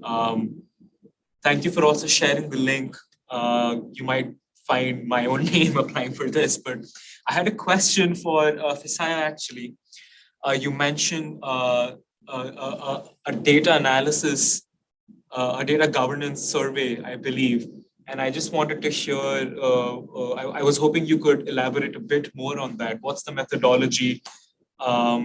Is there a hypothesis there as well? And yeah, if you could just share more information about the same with the rest of us so we can understand what kind of data practices you're using for the survey. Thank you. Thank you so much for the question. So for the data governance, we looked at what the future of LD digital future societies would look like in Africa. And the process was a group futures process, which was like bringing different foresight tools and methodologies together just to be able to synthesize as many information as possible, to think through what are like the history that we have on how certain technologies are being used, what would the future of such technologies look like, and then how can we ensure that it is suit for purpose for the society in like an LD way. And we looked at it from the aspect of the political landscape, we looked at it from the climate. We had like a team in Kenya that was focused on what the future of climate will look like in Kenya. We had something around mental health as well. We also had something around what do we call it now? Electioneering process and all of those things. Youth engagement was also another area that we had this data work around. So I'm going to drop the link in the chat again because we had like as many stories. And on this link, in this link as well, you would also be able to find the methodology, what were like the tools that inform the process, some of the outcomes that we have, people that were involved, and all of those things. It is just really packed with so much information that I can cover in like a minute or two. So please feel free to go through the link as well. I'm going to be sharing the link to the project again in the chat. Thank you. Thank you so much. To all our participants, if you have any comments, interventions, or any questions, please feel free to unmute yourself and go ahead and even raise your hand. Our two co-hosts will also recognize you at the moment. Fisayo, thank you for sharing the link on the chat to the data governance portal. You can find it there. And in the meanwhile, I'll just ask a small question to Abby, if that'll be okay. Since you are, as you mentioned, handling the communications for this network, where do you feel the most common challenges arise for them, for youth leaders, for people like Fisayo and others? And how does the School of International Futures help navigate those challenges and limitations? Yeah, great question. And I think I would bracket the challenges into probably four. I think there are challenges that actually accessing high quality support, learning and learning around futures and foresight is either elite and expensive, or i.e. you can do a foresight masters. Of course you can in many parts of the world, but that's not accessible to many of the members within our community. So I think accessing high quality support and a peer-to-peer learning community is definitely one challenge that people come in with. So that's one of the kind of ways that we seek to support members, is by offering support and bringing people together to learn. So that's one. I think secondly, futures and foresight work, when it's being done in a transformative way, either at a community level or at a broader scale, can be seen as quite radical and can be quite seen as quite dangerous in some contexts, particularly if speaking against the status quo is not socially acceptable.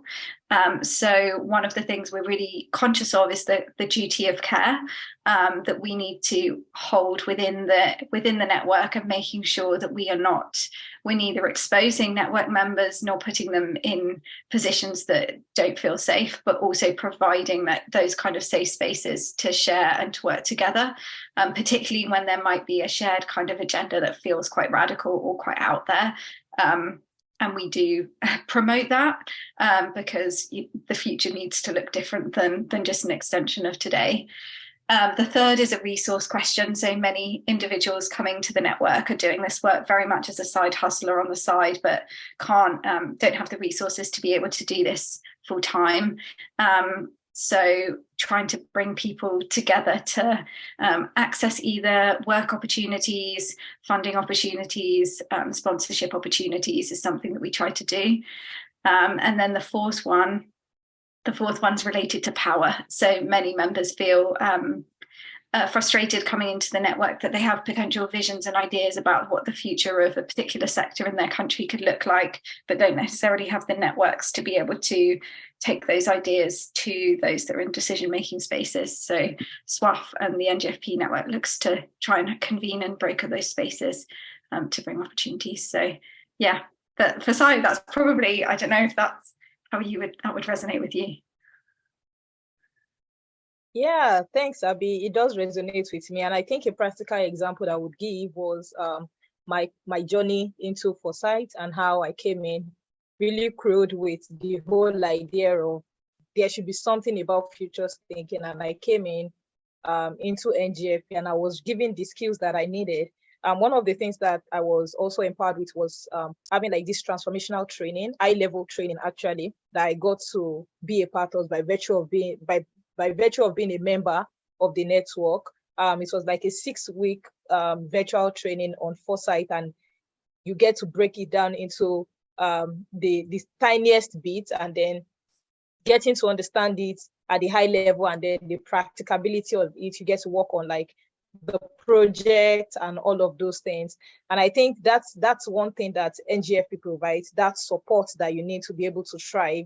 And if you are looking for any community that can equip you with all that you need to like run a successful project, have successful workshop and all, and I think you should be a part of the NGFP network, because that is the community you want to belong to be able to have like a successful journey. I mean, I moved from not knowing anything about foresight practically to being like a UNICEF Foresight Fellow. You can only, aspire to be more by being part of the network. So there is just so much that is the network is packed with. The people there are so amazing. And I'm really hoping that many people from listening to us right now also get to, apply or just join our mailing list at the very least to get to know about amazing opportunities and all that the network has to offer. Thank you so much, Fisayo and Abby from the School of International Futures. Their links are in the chat and can be utilized. If you could also share them with me, I'll try and make sure that I can share it with our larger network. Thank you so much for being here with us at the Global Futures Forum today. Thank you and congrats, and wishing you all the best, and look forward to meeting some of you soon. Thank you. Yeah, bye for now. Thanks for hosting us.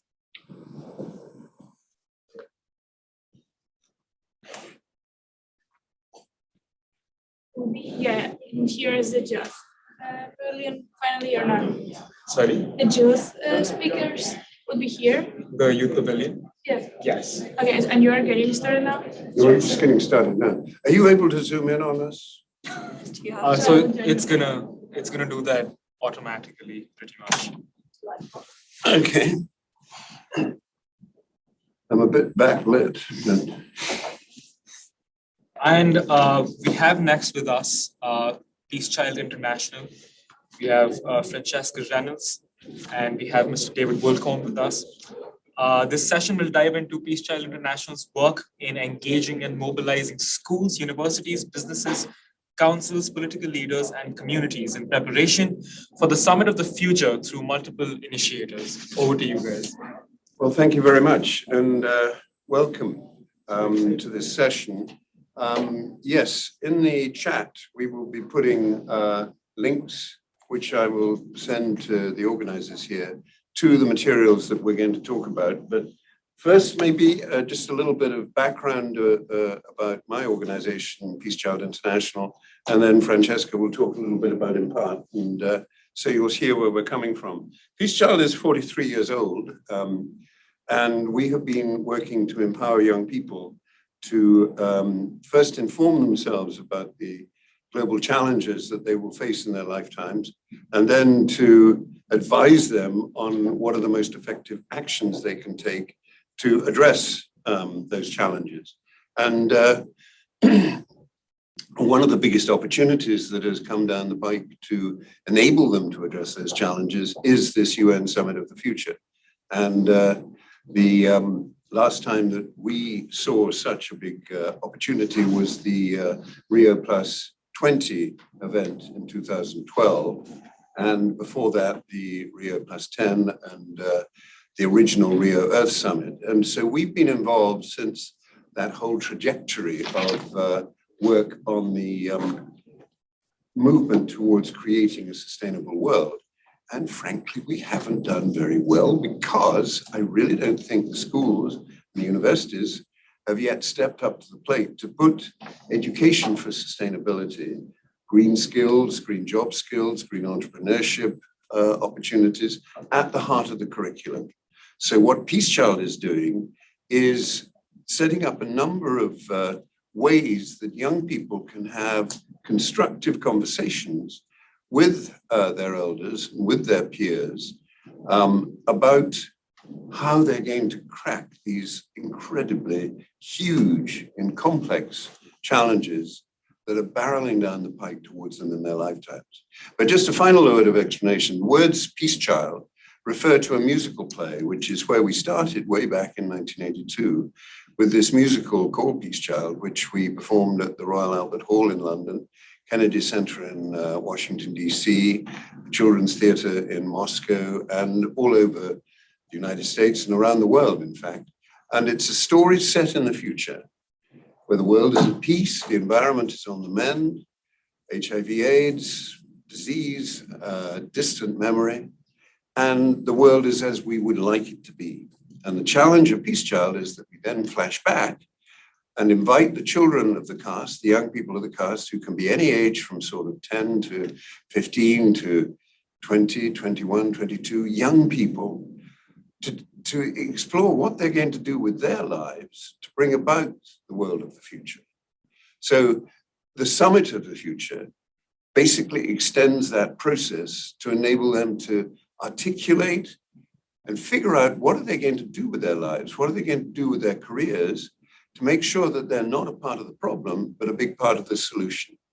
And the four things that we're actually looking at in that regard is, first of all, a youth sustainability action forum, which is where we challenge young people to come up with sustainability action programs in their communities that they can actually do themselves, so that when they talk to politicians about advancing sustainable policies, they can say, look, this is what we're doing. Now, what are you going to do? Because we found young people are actually rather bored by all the sort of blah, blah, blah that goes on at these big conferences. They want to do things. They want to have a school farm, have an ecological project about transportation or something in their community. So we want to encourage that. And so we've done a number of these sustainability action forums, and Francesca's going to help us with the one we're doing this year in Luton, a town in England. But that's something that you can do in your hometown very easily. It's pretty much cost-free and is a good way of getting young people to get active and draw in their community to their actions. And the second thing is an intergenerational conversation cafe, because it's really important for young people to inform themselves about the state of the planet and about the challenge of having a United Nations that works for everyone, a system of global governance that actually protects and regenerates the natural environment, the biosphere, the natural capital that we have. And that should be something that is led by young people. And so that's the kind of intergenerational cafe that we've been doing. And we have one of these happening in a school. Again, it's entirely youth-led, but the young people have experts, elders, people of my age to come in and advise and comment on their ideas, their plans, their solutions.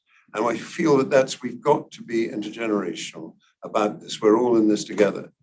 And then citizens' assemblies are a great way of looking at the demographic of a local community and creating a jury that reflects that demographic, age-wise, gender-wise, racial, economic backgrounds, and so on, and having a model jury of that, plus an audience of everyone who's interested, to look at these same issues and come up with solutions. They should be single issues, but a model citizen assembly is a fairly unique concept, but it's a great way to get a whole community discussing these problems. And then finally, we've adapted the Peace Child play to a forum theatre, an interactive performance, where it starts in the future like every other Peace Child play. The world's at peace, everything's fine, flashback to the present, everything's not fine. And we use the Peace Child as situation room, which we're developing with Generation Unlimited here at the United Nations, so that young people have a really clear sense of the perilous state of the planet that we're in right now and start taking action themselves to find out what are we doing. And they interviewed various different people, business leaders, advertising executives, NGO activists, campaigners, politicians, diplomats, UN servants, faith leaders, and all these people actually don't have the solutions. And they get so frustrated, they decide to ask the audience, well, what would you do? And so it becomes like this sort of intergenerational conversation cafe, but with the context of a performance in which many, many people have not been able to give them the solution. And the play ends with the young people of the cast weaving the ideas of the audience into the final three scenes of the play, where they get back to a future which is fine and sustainable, and the environment is protected and the natural biosphere is being regenerated, which is where we all need to get to. So these are just 4 techniques which we're developing, but let me pass over to Francesca, who will tell you about Impart, which is one of our latest partner organizations, and we're looking to work closely together to develop educational outreach to really transform the hearts and minds of the public, who have to accept that these challenges are hard, but that if we can adapt a United Nations that's fit for the 21st century and capable of addressing these challenges collectively, then we can solve them. So, Francesca. Yeah, so I set up Impart not too long ago, definitely not 40-something years ago, to provide accessible education to lots of people. I personally didn't come from a background where political education was particularly available, and so it's something I wanted to provide for other people and get people into politics and debating in particular, because that was the route that I took to getting into politics. And I think it's just generally an excellent way to get involved and become able to, do lots of things, talk in lots of places. With that in mind, at the moment we operate significantly in schools, so we provide debate societies, resources, and also politics lessons and resources. There are 2 kind of unique things that we do that other organizations don't do quite as much, which is that the resources are for use by teachers, but technically without teachers. So what I mean is that they're used in schools. We don't go into schools that regularly. We do so maybe once every term, but we're not kind of a significant feature in schools, so that we don't have a huge overhead in terms of cost. But our resources are significantly for students to use themselves. Teachers, if they feel the need to, they can use them, but they don't kind of rely on teacher involvement, which just means that it's very student-led learning. And it means that it's also incredibly scalable. We can send our resources to anyone. That also includes internationally. The format of debating that we teach is the International World Schools Debate format, which also means that if anyone potentially listening in wants to find out more about debating and potentially help get debating into schools near where they are, or in fact very far away from where they are, as I said, the nature of the resources means all they need is access to a Google Drive folder in order to use those. So we're doing a lot in terms of political education, with the idea of then using that to get more people into politics and encouraging them to engage with things like the Global Futures Forum and other things that are available. As David said, we'll be working together on the Sustainability Forum in Luton, and doing some more stuff in schools and getting young people who wouldn't normally be able to access political education into these places. But also the GFF, we've been doing some stuff here. So anyone who's in attendance or has received the emails, you'll have seen our 2 one-pages. And so another part of what we're trying to do is not just in schools, but also kind of events that are out there, organizations that are out there that are doing really cool things, making resources available so that people can understand what's going on and access it when they previously might not have been able to, because we all know that UN and lots of other international organizations love some complex jargon. So getting rid of some of that can often make a big difference in terms of having people properly engaged. So we do that as well. So making this information accessible, I guess, is what we're both concerned with. But the other thing which I think is really important that you bring to the table, Francesca, in everything that we do, young people need to be able to present themselves and have the confidence to stand and project their voice, and be heard and create a coherent argument, or in the case of the Peace Child play, a stimulating, coherent scene that is interesting to watch. And I find, I don't know about you, but so many young people are just not taught those skills, let alone how to make a PowerPoint or, to make these amazing aids that you can get from your laptop. and are now amazingly available. So teaching young people to present these arguments, what we're discussing here at the GFF are life and death issues. And if you had to argue for life, you need to know how to do it and present yourself. And so I think we're both involved. That's where we sort of come together, isn't it? Thank you so much, Francesca, Mr. David Wilcombe. If there are any questions or interventions or comments from our online audience and participants, please feel free to unmute your mic, share them now, or even raise your hands and share them with us. And in the meanwhile, I would just like to ask both of you, as someone who I would like to consider myself a part of the youth that are trying to inculcate some more change in our own areas of interest, in our own respective ways. Some of the things that stand in the way, like you said, are the adequate resources to be able to present ourselves. The resources to even access platforms where we can express our issues. A lot of us also do not get assistance, funding, or even something as basic as stipend for our research, which becomes a massive issue for a lot of people, a lot of young people, in particular when they want to move, when they want to transfer their knowledge from one place to another. Otherwise, they remain confined to one geographical space. So where do you see the future of the youth, or how important you think it is, and what is Peace Child's contribution to pushing for these resources to be made available to more and more diverse groups of the youth across the world? We have talked about this for 43 years. Youth is an amazingly under-resourced sector of this problem. And if you look at the well-resourced sectors, like the military, like the health service, like the education, school, university services, they have effectively monetized their advocacy. And I've been saying this for a long, long time. What you're describing needs a business plan, and it needs a funding stream. And those funding streams are available from government, from philanthropists, but it needs to be very, very clear with deliverables and with goal setting and a whole evidence-based approach. And I think youth are well able to create a really bold, courageous program of transformative education of their generation to be able to acquire the skills globally. And I think you're talking particularly about the Global South.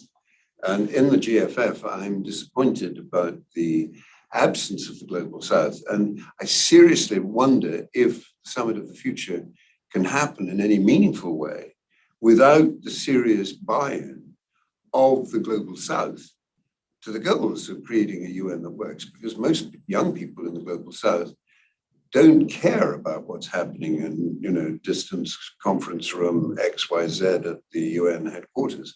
That's just not on their radar. And yet their lives depend on it, as ours do here in the Global North too. So I think there is a really, really strong rationale, a business plan to be created to generate the funding streams that can really allow both online participation, which I think is much more eco-friendly than flying troops of young people to New York.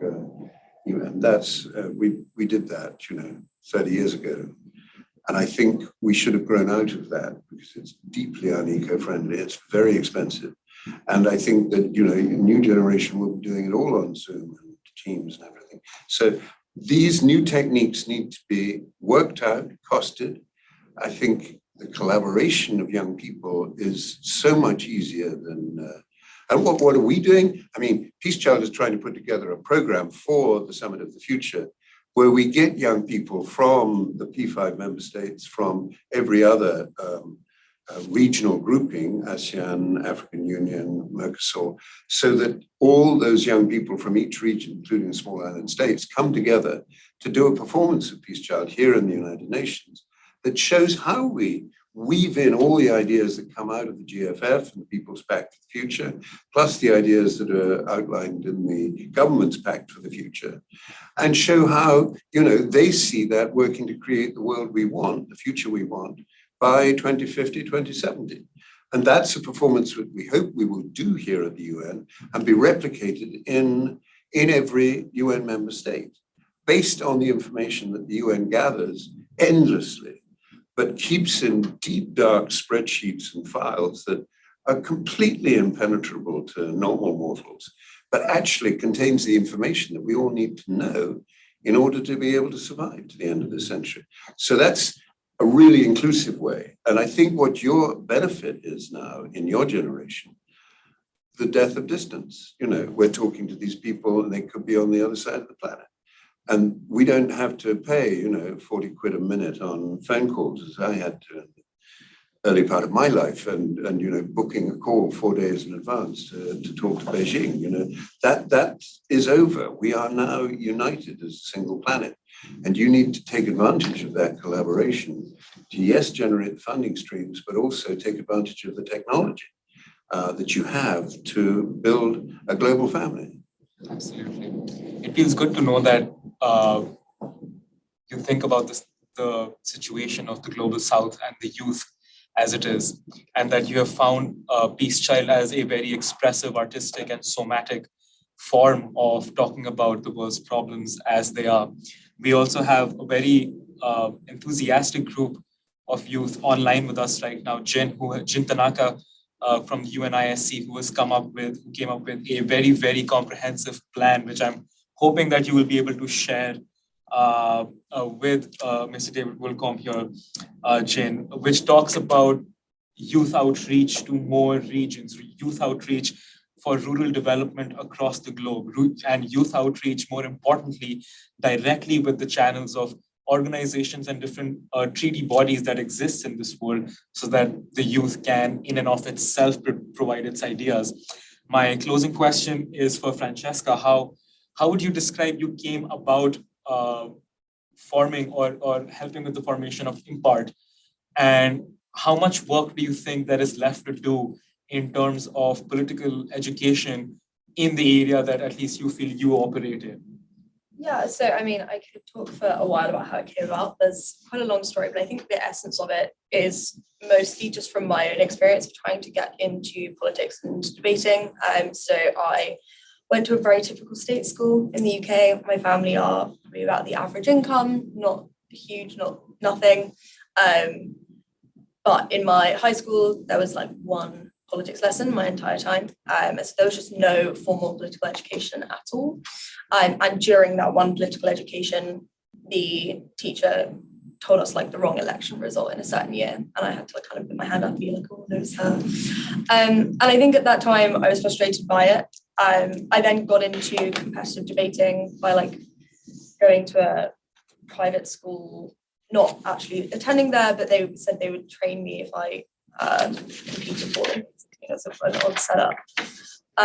But I was always very aware that the way that I got into politics was based purely on luck and being, invited to a charity open day at a big private school at the right time.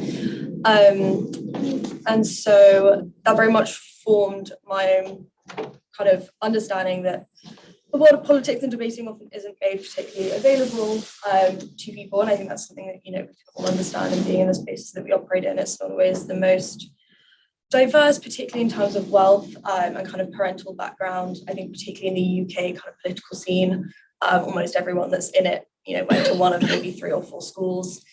Most of them have a parent who was in some way involved either in politics, banking or law. And so it's a very closed off world. And I think kind of being able to crack into it made me want to do something about it. I'm aware we probably only have 1 minute left, so if there's any other questions or anything else. Yeah, thank you so much to the both of you. And as we will move forward to our next session, which is going to begin exactly at 2, I believe this session leaves us with one very important question, which is, when we say the summit of the future, we should ask ourselves, the future for who? Thank you so much for joining us. Thank you.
Yep,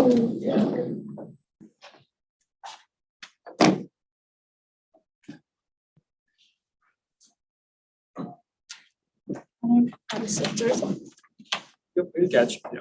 Thank you to all our participants. We have from Citizens for Global Solutions, Marina Jimenez Malgosa. Yeah.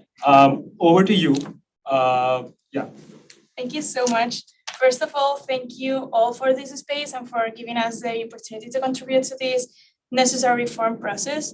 As a 21 years old woman, I feel very privileged to have a voice in these consultations.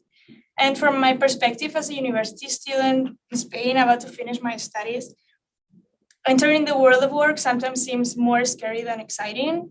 Youth unemployment is, specifically in Spain, the rates are over 30% of youth unemployment, but it is not an isolated case. All over the world, 2022 closed with 14.9% of youth unemployment rate. So the UN have reported that it is a difficulty that face people between 18 and 24 years old that must be addressed, and entering the labor market shouldn't be this unequal, like this difficult. So there are many disparities also between regions. We have been talking today in the regional panel about the disparities and how the issues should be addressed differently between regions, because, for example, in Europe, Central Asia, the rates are about 20 or 20.5%, while in Latin America, it goes up to a 25%. So creating incentives for talented people and young people must be high in the international agenda. And to this effect, ensuring paid internships as a bridge to the world of work should also be in the UN agenda. Other organizations we have today mentioned, like the European Union, has already condemned unpaid internships. They have developed directives talking about how this is a mean of exploitation and a violation of labor rights and human rights. So they are actually taking action to contribute to finish this widespread practice. So this is precisely what I ask for the UN and what I advocate for in my paper. So in my paper, first, I start highlighting a sentence from a book that is called Third World Approaches to International Law, that it's powerful states exercise dominance in the international system through the world of ideas, not just through the use of force. So this powerful phrase captures like the main consequences of these unpaid internships in the international organizations, such as the United Nations, that they are crowded of graduates from wealthy families from the global north, as they are the only ones who can afford to live in most expensive cities in the world, such as New York or Geneva. So as Secretary General in our common agenda proposed, we need to believe, like young people need to believe that we have a stake in society, but we need to see that society believes and invests in us, regardless where we're born. So in this respect, the issues of exclusion and underrepresentation, both in international organizations and international courts, internships due to financial constraints have not received proper attention. According to the National Association of Colleges and Employers, an internships can be defined as a form of experiential learning that integrates knowledge and theory learned in the classroom with the practical application and skills development in a professional setting. They give the students the opportunity to gain valuable applied experience and make connections in professional fields that they are considering for career paths, and they give employers the opportunity to guide and evaluate talent. I want to focus on this talent word because what if talent depended on your race, gender, family backgrounds, or country of origin? Internships, we all agree that should act as gateways, but the lack of funding for living in these expensive cities sometimes makes talent depend of sitting on a gold mine. So it creates large bias towards elite and wealthy, wealth-connected and wealthy youth. So since its beginnings, it's not new. The UN has addressed the economic inequality issue. It's been many times said that one of the greatest discrimination in this world is discrimination by rich people against poor people. So far from taking action to be a role model in this problem and to start promoting paid and also quality internships, the UN has opted to maintain high levels of, high percentages of their internships unpaid. Almost 81% of the internships are right now unpaid, and the remaining 19% are so like the salaries are that low that it makes barely like impossible to survive in places such as New York or Geneva, where most of the opportunities are located. So indeed, according to several indices, New York and Geneva are the second and the third most expensive cities in the world. There are also indices that place New York at the first position. So given the location of these headquarters, the only people who can afford to take an internship here would be those whose families can provide sufficient funds for it, those who live close to the cities where the opportunities are located, and those who have the opportunity to obtain funding from a third party. Like, for example, in Germany, there's the Carlos Meets program that they provide many funds, but they basically give it to the German people. So it reproduces inequalities, like, one more time. So for the goal of listening, we've been like talking all these 2 days about listening and working with the youth, but the UN cannot afford to get this goal attached, maintaining the current system of internships. There are some agencies, as the WHO, that have already taken some measures. For example, since January 2020, I think, they provide medical and accident insurance coverage to some of their interns, just if they can show and prove that they cannot afford it by themselves. But even though there's something or some steps being made, there's a long way to go. So one of the first attempts that it was like a report that it was written in 2009. So this topic has been talked for a long time now. It was that offering support measures to alleviate this funding problem was something really important for the interns in order to accept or not an intern. But at the same time, the inspectors who wrote this report rejected the idea of providing any stipend because they argue that the interns were already receiving some type of I don't know how to say, like some type of returning, such as prestige or networking or experience about working with people in the UN. So even knowing that the compensation is one of the deciding topics or one of the main issues for interns once they are offered a position, the report supported it only in form of daily mail, vouchers, transport subscriptions, and maybe contribution to insurance spending, such as the WHO that we were talking about. So this is so only like people with extreme poor conditions will be the ones getting them. So it is not solving the problem.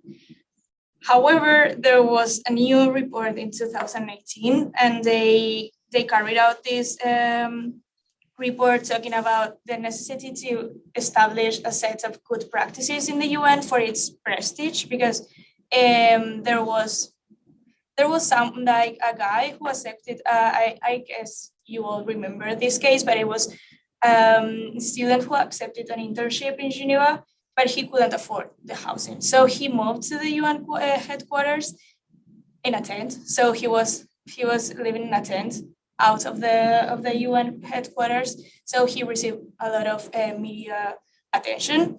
So after that, the UN was very criticized about this precise topic. So they decided to at least create this report and put the topic on top of the table again.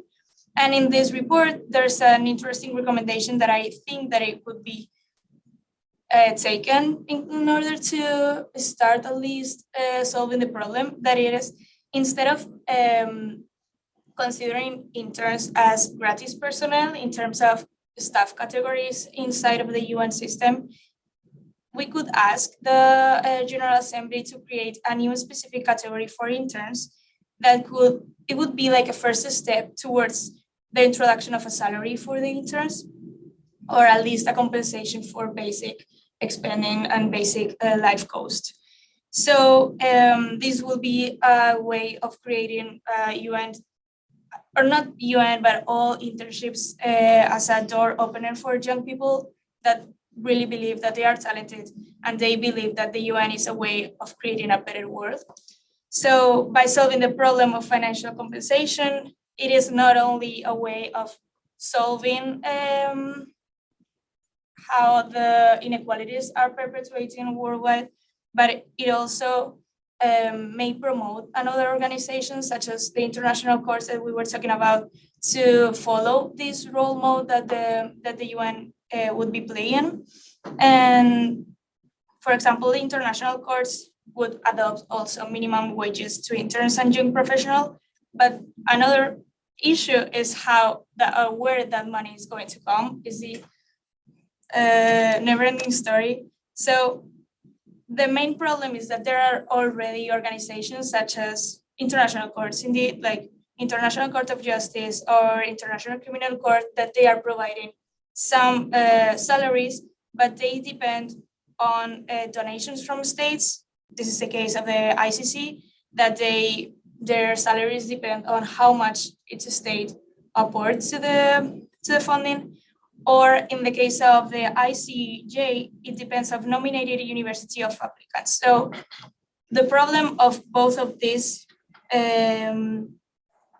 cases is that most of the interns end coming from Western countries. For example, in the ICJ case, 90% of the interns were from Western countries. Only one intern was from Latin America, and 8 were from the Asian Pacific region. So then this unequal distribution of the internships, and more in the cases of international courts, it ends biasing the work of the international courts and affecting the construction of international law ultimately. So there's also, we've been talking today about the problem of future generations and the ones who are not still alive. So there's a lack of trust in international organizations among young people. And if young people perceive that these organizations, by the way they are providing the jobs, are also reproducing current inequalities, the loss of trust will continue and will grow exponentially. So, and also like another curious data is that there are many administrations in the UN that they constantly report that the most promising young people working in their offices, many of the times they leave to private sector because they have better options, better opportunities. So this is like all this information makes it super clear that we need urgent action, that urgent action must be taken to ensure that having a work experience in such a place as the UN, it is not just for the privileged one, and it is open for all the youth in the world. So as long as the UN and other organizations privilege these positions for those with the resources to support themselves in 2 of the most expensive cities in the world, as New York, Geneva.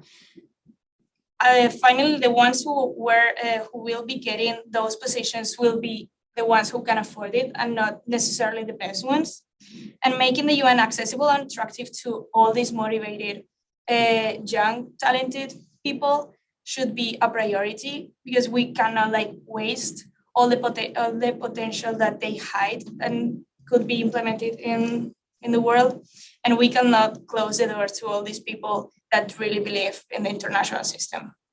So that'll be all. Yeah, and thank you so much, Marina, for your findings, for your research, because I mean, everyone left in this room at this point in time is someone who's technically a youth ambassador or a youth change maker. And I believe one of the most pressing issues for all of us is that when we are looking for opportunities, they are unpaid. And what you also touched upon in terms of what region do you belong to and how that matters, because you can't just, I mean, everyone would love it if we could all just teleport to New York for free and show how talented we are, show how skilled we are, and what we can offer coming from a specific geographical space.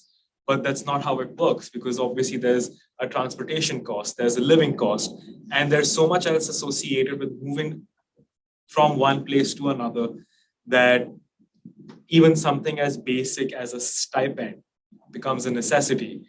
Now, Gayatri Spivak wrote a paper where she asks, can the subaltern speak? And when this situation, and I say the subaltern, I'm only referring to how you also mentioned that if you are from specific communities, from specific classes, from specific parts of this world, you are more privy to receiving these opportunities. I did want to ask you, have you personally experienced any of these inconveniences as a student yourself, where an unpaid internship being unpaid is the only thing that denies you the opportunity that you are otherwise perfectly capable, skilled, and talented for? Indeed, not in the UN, but I was offered a internship in the Hague, I think it's in Netherlands, in the Institute of Economics for the Peace Index. So I knew it would be a great option for me, but after being here in the States for 1 year studying, that would be like 2 extra costs. So I asked them if there was like any possibility of getting any, not salary, but just like covering the basic costs, and they told me that it wasn't possible. So it's like, how do you want me to survive, or how do you want me to make life spending 2 months in another place, in another city, without getting this money? Mm-hmm. So right. Yeah. we were also about you were just telling in the previous track. It was a financial architecture, and we were talking about how the prices of the flight tickets affect it was more focused on markets, but I think it can also be related with this issue, because finally, if people from Africa, for example, if a ticket to come to New York, it's over $2,000, they cannot afford it. But maybe for someone who lives in Europe, it is, I don't know, $600. I know it's still a lot of money, but obviously the difference make it more difficult for the African ones to come over. So if all these costs finally helps to maintain the inequalities, the existing inequalities, and also push all these youth to a side. So yeah, absolutely. And are there any other questions that anyone would like to ask, either online or from our physical gathering here? Online, please feel free to raise your hands, to unmute yourselves if you want to make any comments and interjections. Yes, Sophia. Thank you very much, Sharuk.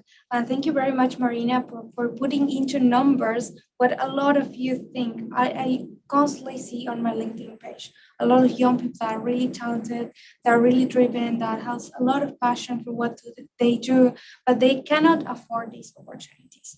And I think even in these opportunities that comes related with the United Nations and they enter to the workforce, having incredible opportunities that will boost our career, we're still talking when it comes to this, and also other things like education, that the place you are born into, it defines all the opportunities you won't have the rest of your life. I didn't have an internship at the United Nations. I'm part of the network that is one of the agencies of the UN, but a lot of people in Latin America see me in these spaces, in these conferences, and they say me, Sophia, seeing you there makes me hope that maybe I can be there too. It's like we already abandoned the possibility only because we live in Latin America and because we come from middle income families, not even talking about it, poor families and more marginalized group, we abandoned the idea of having these opportunities.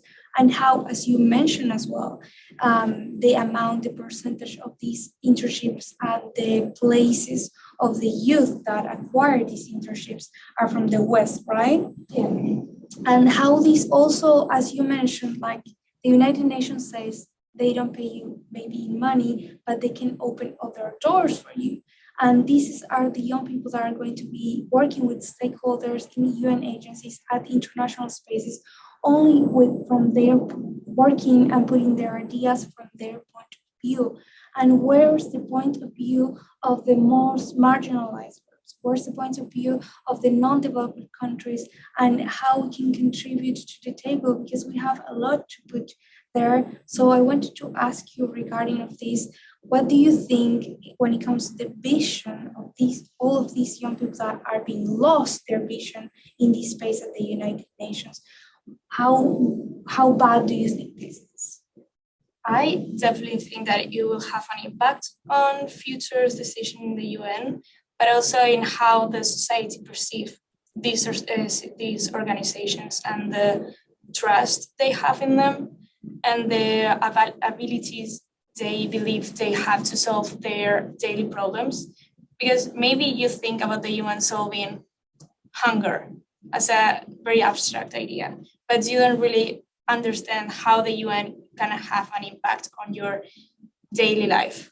So while you were talking, I was thinking that one possibility to make to make the UN closer to the young people would be organizing this type of spaces, not only in the UN headquarters, but also in many other maybe capital cities, because I guess it's easier for everyone to get there, but in every single region to get a regional approach that can make easier for young people to get there and it to be like a first step towards the UN. So yeah, that's. Yeah, and it's a very important point that you've also raised, because when you mentioned about solving hunger, solving poverty, standing up for someone's human rights, standing up for stable democracy, the question arises that even if organizations cannot pay their interns, if they cannot give stipends or travel funding to their employees or their interns, the question arises, how are you going to fight poverty without the poor? How are you going to fight hunger without the hungry? How are you going to fight for someone's rights without having the rightless in your company, working and writing and researching for you? Which also raises the next, one thing that I wanted to just touch upon with your work, because I am very, I surely admire, as I'm sure everyone else does, the amount of metrics that you have been able to gather regarding unpaid internships and employment at national organizations and the regions from which people come from who get these opportunities. But in terms of dignity, because it's at least been my personal experience that even if I'm just a first year student in my first semester of an undergrad, being an intern and getting something as basic as a monthly stipend provided me a very rare opportunity at not just having a contract, not just having an opportunity, but being provided the dignity of being someone's employee, being provided the respect I deserve for the work that I'm doing, which in turn made me respect my work more. So do you think that's a kind of effect that having a stipend can have? Or what other impact, what's the personal or social impact beyond just having the resources of a stipend? Because I feel like we have enough people on this call that who would also be able to take away from the need of having a stipend and its impact on us. And Sophia, you're also welcome to chime in on this one, because we're all sharing that here. Yeah, I think the proposal made by the report, I was telling the idea of changing the category in which interns are located instead of gratis personnel to interns, for example, may lead also not just create a path to get these salaries, but also to respect more the work that interns can provide to every organization, not to see young people as a quota that must be fulfilled, but as a stakeholder that has a voice. And yeah, to make also these internships, or to increase the quality of these internships, like respecting the hours of working, respecting their voices, their opinions, like asking them to do proper work and not just, I don't know. I think we all know what we're talking about. So I think definitely changing the category in which any intern is placed would be a first step, not just to make all these costs covered by any stipend, but also making it more respectful. Yeah. Absolutely. I think it's really interesting the question you made, Sharuk, because our common agenda says we young people have to be treated as equals, and be treated as equals. That means we have the knowledge, we have the capacity, we have the abilities they have, as Marina just mentioned, to be considered as stakeholders. So if we can put something important, interesting, innovative, new ideas and solutions to the table, who should receive the salary the other person that works at the United Nations receive. So I think that is our common agenda, is the reason why we are here at the Global Futures Forum. And I think this solution to ensure that these internships are paid is one of the solutions we should strive for now that we're working in this, and now we're in this lead up to the Summit of the Future. Absolutely. I was once at a talk where an Indian Muslim thinker imparted this quote where he said that human rights and fundamental rights are not when my rights are protected. It's when your rights are protected as well as mine. And seeing Marina's research and seeing the numbers behind it, seeing your passion behind it, this being a youth pavilion, this being a platform where most of us who come from the category that would classify as ripe unpaid intern material for international organizations, I can guarantee that seeing your research, I feel like somebody is standing up for all of us. And I feel like that we are in safe hands in terms of research insofar as that is concerned. So thank you for being here. Thank you for sharing all of this with us. Thank you, Sophia, for being here and sharing with us your experiences regarding the same. And thank you to all our participants for joining the Youth Pavilion at the Global Futures Forum. This brings us to the end of this session, and I would like to thank everyone for being here. The meeting has been recorded and it will be uploaded to our website. So a big cheer and a big holler to everyone who was a part of this Youth Pavilion. Thank you. Thank you so much. Did you like it?